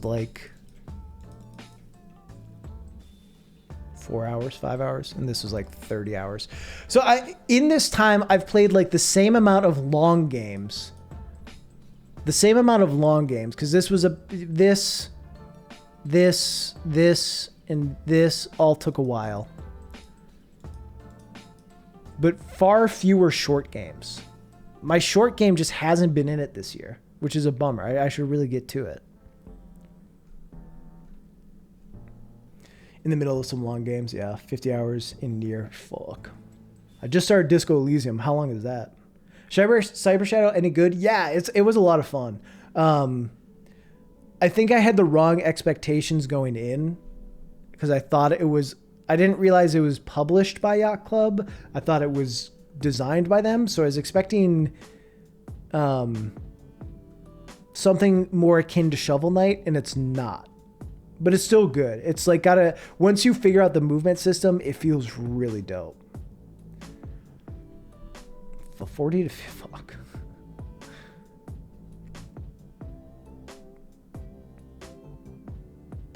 Trying to complete one game since RDR2 myself. Will I enjoy Outer Wilds if I like Zelda. If you like Breath of the Wild, you'll like Outer Wilds. Just started Mass Effect Legendary Edition. Yeah. I'm kind of thinking about doing that. I really liked the Mass Effect trilogy. I had a lot of fun playing that. And I played it way after it was out. So it's not even like all just nostalgia. Anyway, what this tells me is I need to finish these games. Oh yeah.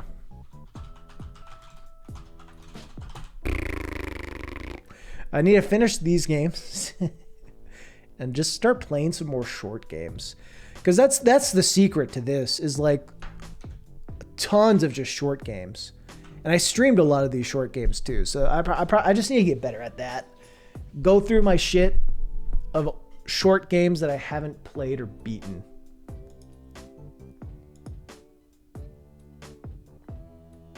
Play a bunch of Flash games. I don't think I'm going to beat as many games as I did last year. I beat 69 games. It just doesn't seem likely.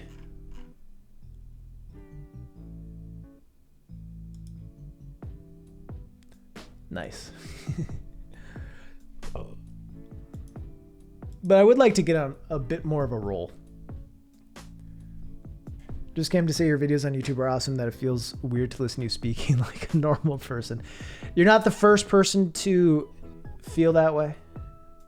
But yeah, obviously, I do not talk as video essay man all the time. Sometimes I talk more dumbly. I say fuck and shit.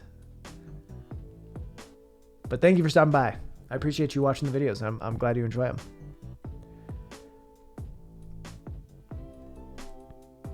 Played RDR2 for 50 hours, and the end seems to be very... What chapter are you on? I beat it in 50 hours. Allowed to ask your age, and at what age did you start playing games? Guess. I want you to guess. Chat, for those of you who know how old I am. Just finished DMC5. I bought it because a friend said, hey, you should buy this and play it. And I haven't played it yet. But it is on my list. It looks pretty fun. Oh, I also... Kentucky Route Zero, I have to beat that too. I fucking am not enjoying that game though. Raz is 52 years old. 30 maybe.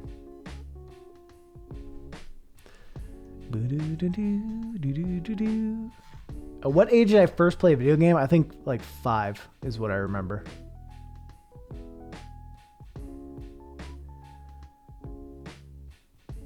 Started playing in the womb. Being a gamer is in my blood. It's all I've ever known. Once you get the hang of combos, DMC becomes so fun. I'm 30. I'm 30 years of age. I am internet old. I'm a grandfather. I am a boomer. But that's all right.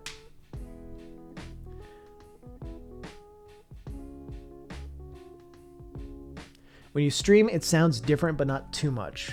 On the other hand, sounds... You think Steve sounds completely different? Or Wiz? Do you remember the war? Which war? Yeah, I'm 30. Thought you were quite a bit younger than that. Shit. That sounds like an insult. Wow. You seem pretty immature for a 30-year-old. Damn. Jesus. When did you start having a video game backlog? That's a good question, actually. Probably college, because that's when I started to have a little more disposable income, would buy more games. Definitely once I got a PC is when the backlog just got completely fucked. It's just your voice. I do think I have a youthful sounding voice. I'm also 30, so I know the pain. I think my voice has some youth to it. And you know, I also I don't know, whatever. I make videos on the internet. Like I've a certain personality because of that. I make certain kinds of jokes, use certain words and lingo, and you know, gotta fit in with these fellow kids. Hello, fellow kids. Don't you like Minecraft? Huh? You like Minecraft? Oh, I love Fortnite. I'm going to floss. I am hip with it. Having 50 plus games on your Steam wish list is rough. Yeah. that is a lot. That is a lot. What would 52 smoker Raz sound like? I don't know. Probably like someone who's smoked cigarettes for a long time. Nothing against Minecraft, but fuck Minecraft.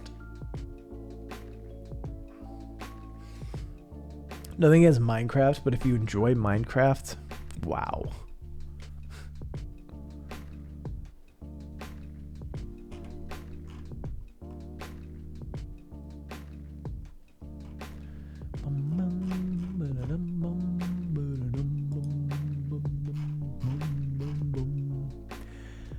Man, this is a classic ass Rasputin stream. 2 hours. Just chatting. All of you staring at a static image. Hopefully you have it second monitored. Enjoy piling stuff onto each other and looking cool. Yeah, I like Legos. One stream index. Yes. Index seems rad. I have a Quest. Also, one thing I didn't realize, and I feel really dumb about it now because I talk about it in my video. Virtual desktop on VR is pretty rad. I didn't realize that you could play like Half-Life Alyx using virtual desktop and have it work actually pretty decent.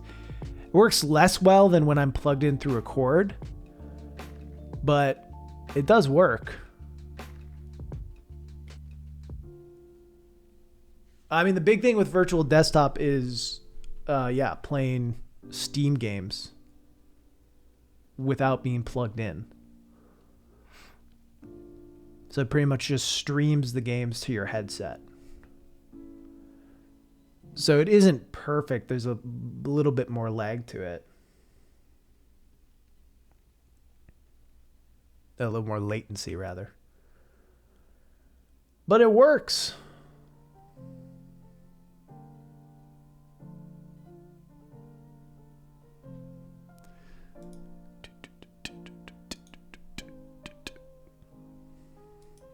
Can you enter VR desktop in VR desktop?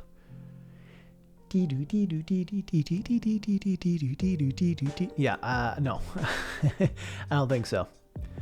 Just got a decent computer and just started buying games. Just couldn't bother before, so I can count all the games on one hand. Yeah.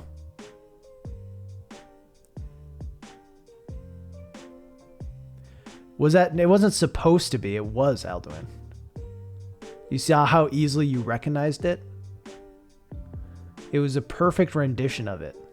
Do not clip it and do not compare it. What are your opinions on Dark Souls 2? I thought it was fine. I've 100%ed Dark Souls 2.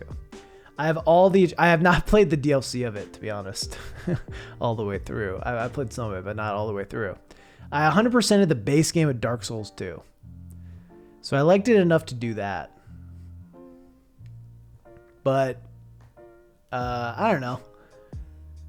I think Majula and the Majula theme is better than almost any other song in Dark Souls. Quite good. I think there's some cool moments in Dark Souls 2. I like that Dark Souls 3 took things a little faster. And I like the general aesthetics more. Could never get into them. I think that's fair.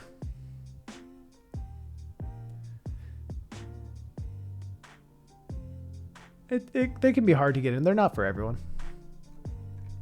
Specs of your computer. I have like the Ryzen 5, I think, or something like that, and a 1060. Do you plan to play the Mass Effect remaster? I can't. I don't think I can find time for it right now. So no. I want to play it at some point, and it's cool that it's being remastered. It's maybe a good excuse to go and play it again. Thought you made videos about how you never 100% games. No, that's... Do you watch the video? Come on. Why I barely. I try to, and I then dislike the game. Vendrick theme is crazy. Yeah, that's a great moment. I don't think Dark Souls 2 is as bad as people give it hate for being. I think of the Dark Souls trilogy, it's the worst of the three. Or my least favorite of the three. Sad thing I really wanted to. Watching people play is so fun, yeah. But there's value in that. If you like just watching people play the games and not playing it yourself, that's dope. It's outshined by 1 and 3, yeah. I think it's like enemy variety ends up being a big thing. Like that's a big thing that people complain about with 2 is like too many soldiers. Too many humanoids. I think that's fair.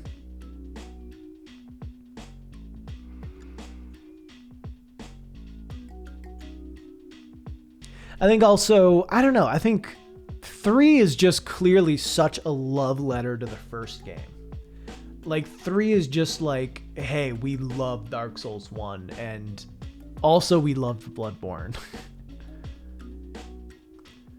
Dark Souls 2 is a bad Dark Souls game, but a great game by itself. I played the original, so I have not done Scholar, which actually, I played a little bit of Scholar, and I didn't like some of the things, it's just like they added more enemies to areas. And not necessarily in interesting ways, but I didn't play enough of it to really get the best sense. Have you tried The Messenger? No, I haven't. Played Bloodborne, played the first hour and a half of Sekiro, and was like, this is a really cool game, but I'm not in the mood to play it, so I returned it. It's supposed to be the end of the trilogy. Some kind of big homage to Souls. Yeah, I think so. Glad Dark Souls 2 tried new things unlike 3, but I think the experiments made it worse. Yeah, that's fair. I think they perfected their formula in Sekiro. I mean, Sekiro just felt so different.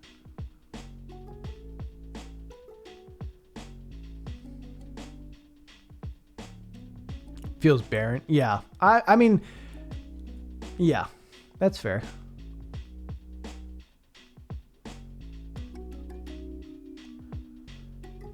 I think Dark Souls 2 kind of lacks good bosses or great bosses. That's one issue with the game. Dark Lurker was good. I like Dark Lurker. Which Souls is the best to start with? Bloodborne. Bloodborne. I buy into the H-Bomber Guide train of starting with Bloodborne will make your approach to playing the other Dark Souls games a lot more interesting. Because you'll be more focused on like cautious aggression opposed to like the hold up your shield and wait to attack. Like Jacob's video on Dark Souls 3 a lot. Big recommend how he draws comparison between it, and I'm thinking about anything. Yeah, Jacob's video is awesome. Thoughts on horror games? Horror games don't scare me.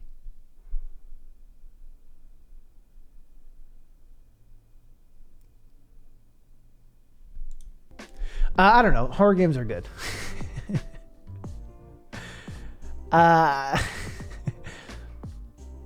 Thoughts on paper bags?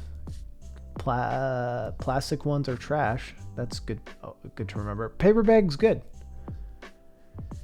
Make sure to iron them so you get the creases out. Thoughts on thoughts. Not even bug snacks. I think horror games are cool. There are few, like, I mean, so I was memeing on Joseph Anderson's video about horror games, which I actually agree with a lot of his points, but a lot of people got mad at him for his opinion. I think a flaw with horror games is being able to die in the way you can die in a lot of them, which just leads to frustration. I know you would, Eldwin. I knew you would. And I think that's true. I felt that way with Little Nightmares 2, is like it creates a tense atmosphere, has me on edge, and when you're running away from things, it's really scary. But then when like the inputs are kind of off, or you know, you feel like you shouldn't have gotten hit by something, or you didn't have any time to actually react, then you just kind of get pissed and the horror is gone. It's no longer scary. It's frustrating. So horror games, I think, are a hard thing to like maintain, truthfully. Watching a Ludwig video. Yeah, I know I had popped up in one of them as a comment, which was cool. Very cool. I don't know if any of you saw this, but for those familiar with Mitch, Heavy Eyed, Ludwig reviewed one of his videos, or reviewed his channel, which was wild. Because Ludwig does those like review streams. What if it's a horror game where if you die in the game, you die for real? Then it's scary. Relate that many temporary horror games just want to meet contemporary ones want to remake old ones. Hello, Sogbread. That's what can make Resident Evil great with limited saves. Sure. Control quality of Celeste, Little Nightmares, that'd be dope. Which horror games didn't scare me because I hate horror, but a lot of the games have other interesting stuff. I want to play RE8 for the actiony stuff, but I know I'll hate it. I don't know. RE8's not that scary. RE8's got some scary moments for sure, but I played like 30 hours of Okami, but didn't beat it. What game you should play on what platform? What do you mean? Can you go more into detail about like exactly what you mean? And write the script and then send it to me? And then record the voiceover and edit it? Especially indie horror games that just want to be Silent Hill sometimes. Yeah. I think the scariest game I think I've played is PT. Playing PT for the first time when you didn't really understand what was going on, how it worked, was terrifying. It's also what was kind of cool about PT is even when you died, it doesn't necessarily feel like progress was super reset, you know? It felt like it could have been part of the loop, which I think was done well. Can't believe this guy. What are you talking about? I'm just not moving so you can't hear the crinkles.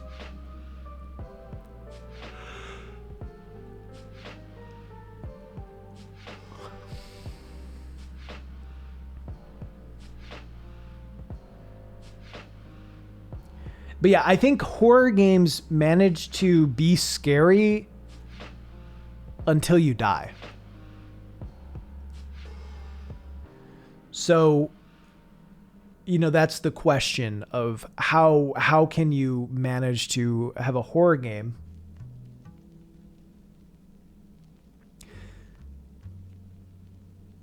where you don't die, or you're unlikely to die, where you still feel like you could die, to keep that tension high. And that's the hard balance of games.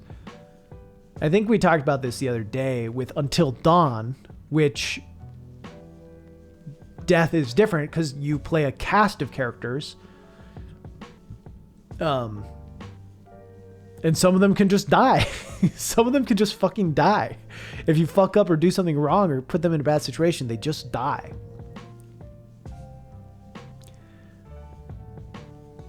Next, you're going to tell me you're holding a cup of coffee.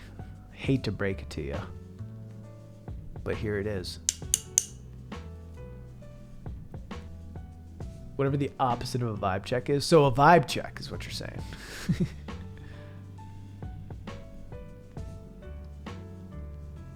Horror games are only scary because of novelty. That's a pickle to solve. True. I think Hellblade kind of nailed it on the oh shit you'll die mechanic, even though it wasn't real. Yeah. I mean, so that's something I made a video on Until Dawn where I talk about that same sort of thing of like, it's what matters more is creating like the illusion of choice and the illusion of consequence than actual consequence.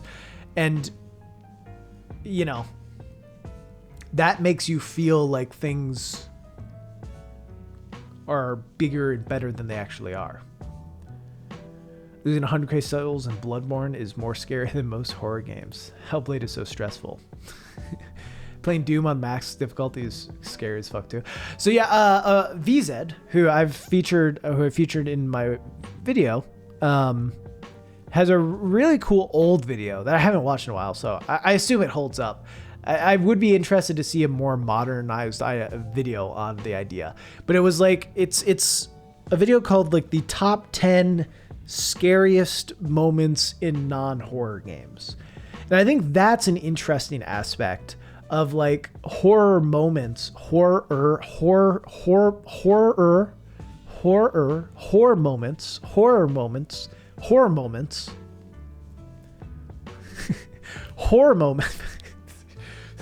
scary moments.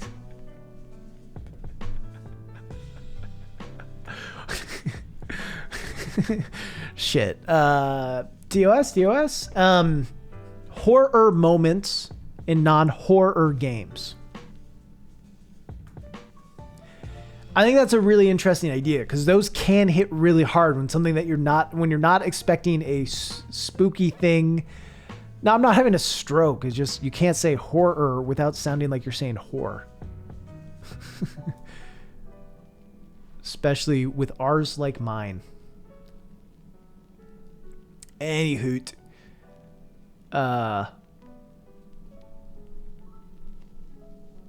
Yeah, I think that's an interesting concept and interesting when games just hit you with that very, very scary shit out of nowhere, even though it's not a scary game. And I think you say Minecraft, but actually the first time you ever jump into Minecraft, it's terrifying. I guess it depends on what your experience was like, but I remember my first day. I didn't know much about the game. I had watched X's Adventure in Minecraft, so I had a very basic idea of what I needed to do. And that first night, it's just, people remember it still. You know, people talk about it still. That's something that will stick with a lot of people. Which of Raz's clips do you like the most? My favorite is that one where he just said horror for 20 seconds. Raz finished Firewatch? I haven't. Here's my thought. I got like an hour and a half left in Firewatch. I got like an hour left in Resident Evil 3. I'll do a late night stream probably where I finish both at some point.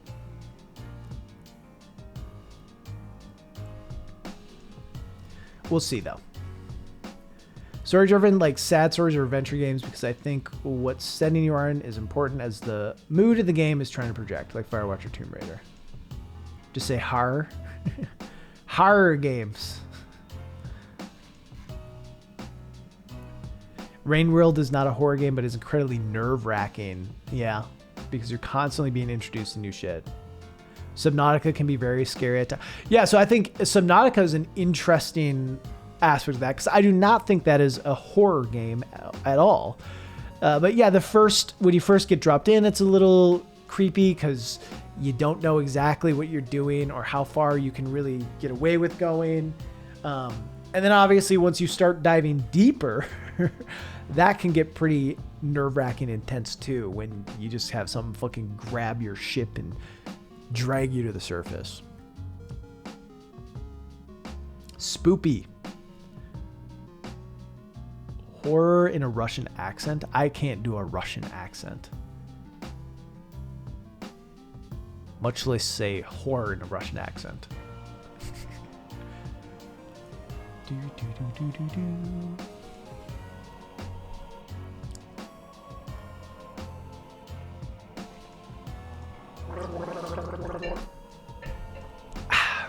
Hollow Knight, before I got good at playing, everything was so scary. Yeah. Saw False Knight straight up closes the game. Danger can come from all directions. True, but that's what's good about it. I don't know that that's the problem with it.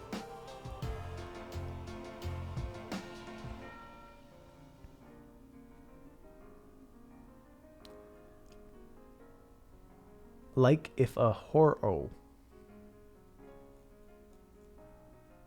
Life is a horror.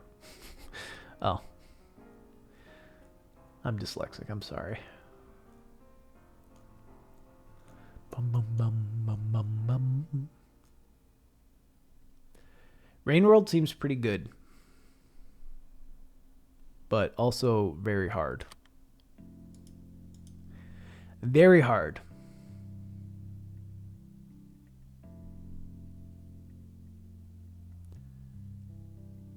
What? Someone having a fight outside? I don't hear anything that sounds like a fight.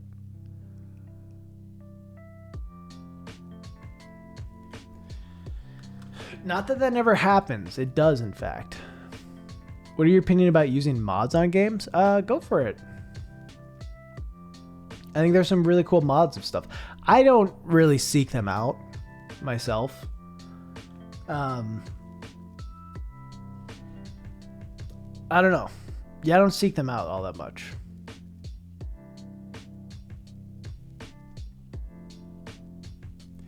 But, you know, I know plenty of people that have popped hundreds of hours into mods. I've seen, you know, Celeste mods. People were talking about those a lot when I was playing Celeste, and it's some good stuff.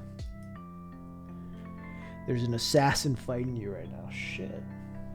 Sheesh. That title scared me?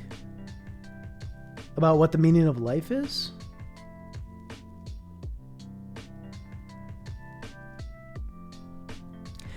I mean, I'll tell you.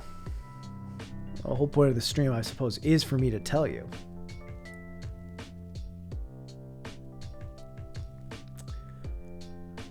There isn't one.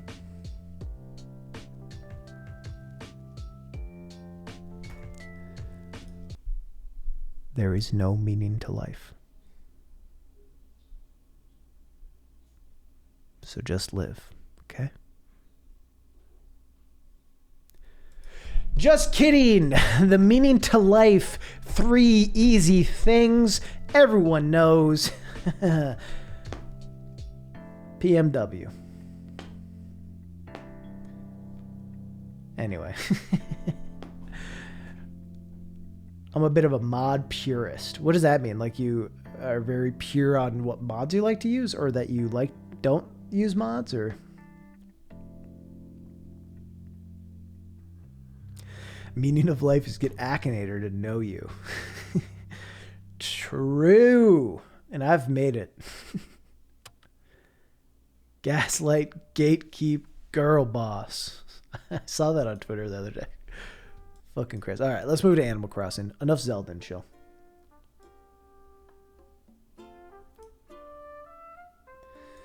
The meaning of life is experiences you have. Listen. It's not the destination. It's the blah, blah, blah, blah. Ruins of Vanilla experience. Yeah,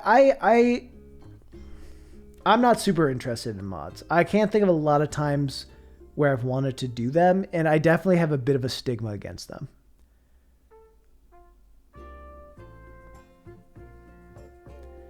For instance, there's like that Portal mod that I look at, I think looks really cool, but I also don't have a ton of interest in playing it because it's a mod. Which might be limiting for me. It might be a dumb thing for me to feel. Fucking awesome. Yeah, it seems awesome. But I don't want to play it because it's a mod. Here's what I do like about mods is how much easier they make filming some stuff. For example, like I got a mod in The Witcher 3 that lets Geralt smoke on his pipe, which I was able to use for a bit in a video. Best mod is the one that puts cheesy J-Rock bad in Dragon's Dogma. Cheesy J-Rock back in Dragon's Dogma title screen. Okay, I don't know what any of that means, but I'm glad that it's good for you. I think mods are cool. I think the modding community is cool, but I don't really partake. That's about where I'm at.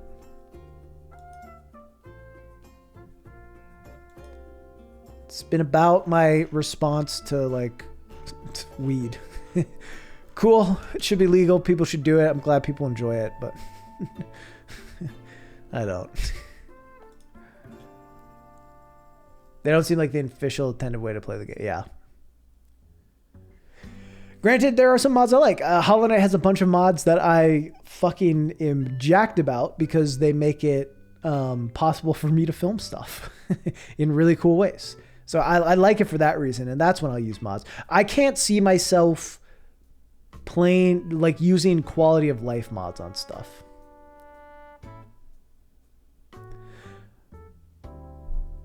Is Enderal? I don't know what that is. Tried to mod levels for a game, then realized I'm terrible at level design in the games you play. Yeah, nothing missions.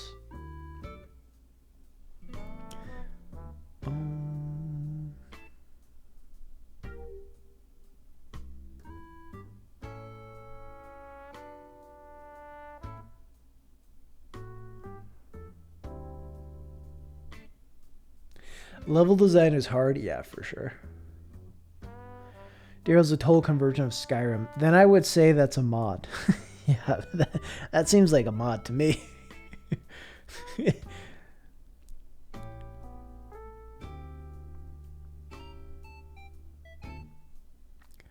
Because here's the thing, I think mods can be good for sure. I just also usually assume there's going to be like a level of jank with mods.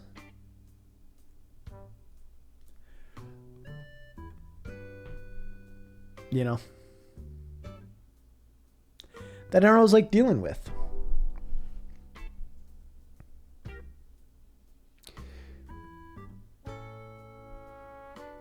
Yeah, most mods are running off old engines though and using assets. Oh, okay, that's what you're saying, Scrussel. I got you. You weren't the one who asked if it's a mod. My bad. Got confused. Need a word for mods that add extra content and ones that modify the original game. But you could argue that that's what both are. But sure, I hear you. All right, chat. How are we feeling? How's life? Your Automata is one big exception. The game on PC with mods is miles better than without it. Interesting.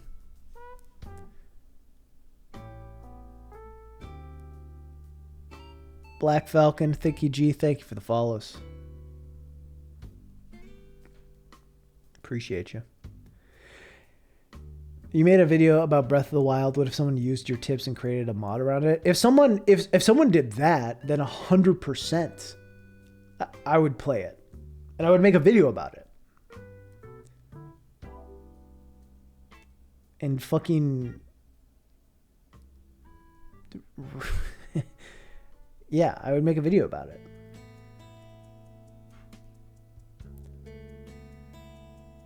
You ever play Astroneer? No, I haven't, but it did look interesting. You need a call for this? No, I don't want to... I think that the modding community has seen my ideas. I would not be surprised if there's a mod for, at the very least, the Ancient Shard stuff. Have you heard about the Ancient Relics Breath of the Wild mod? No.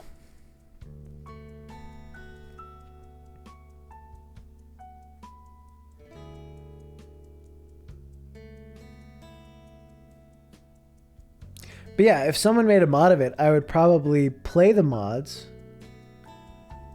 and then analyze how my ideas were implemented. And if the mods, prove that the ideas would make the game better, or if they make the game worse. without doing it in a way that's like criticizing the modders, because, you know, it's a bunch of free work that they're fucking doing. So I definitely do it in that case. But here's the thing, like okay, so the interesting thing about modding stuff is a lot of the time it's like there are a few reasons to mod a game. And it's like either you're modding a game that you already played or you're modding a really old game. You know, that maybe you didn't play. So like modding Morrowind, right? To make it look better and be more palatable to play now. That's one reason. Or like modding Skyrim to make it more interesting. But it's like, I would never want to play like a newish game from the past 4 to 5 years that has mods and use those mods for it. Because then it's like, then I'm not playing the game. I'm playing a mod. They can't make canon story. True.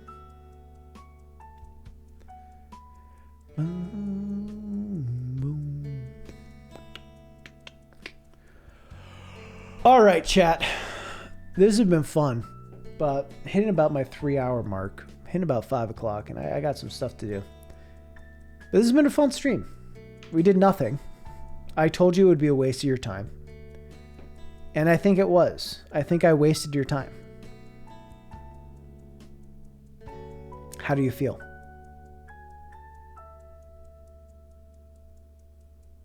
Just tuned in. Hope you had a great stream. Me too. I hope I did too. Appreciate you stopping by. Feel like you should play Kayava? What's the deal with it? We found the meaning of life, that there is no meaning. True. True.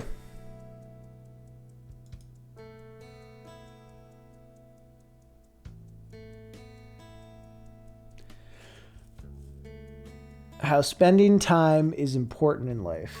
True. That's fair. All right, chat. Much love. I hope you have a great day and or night.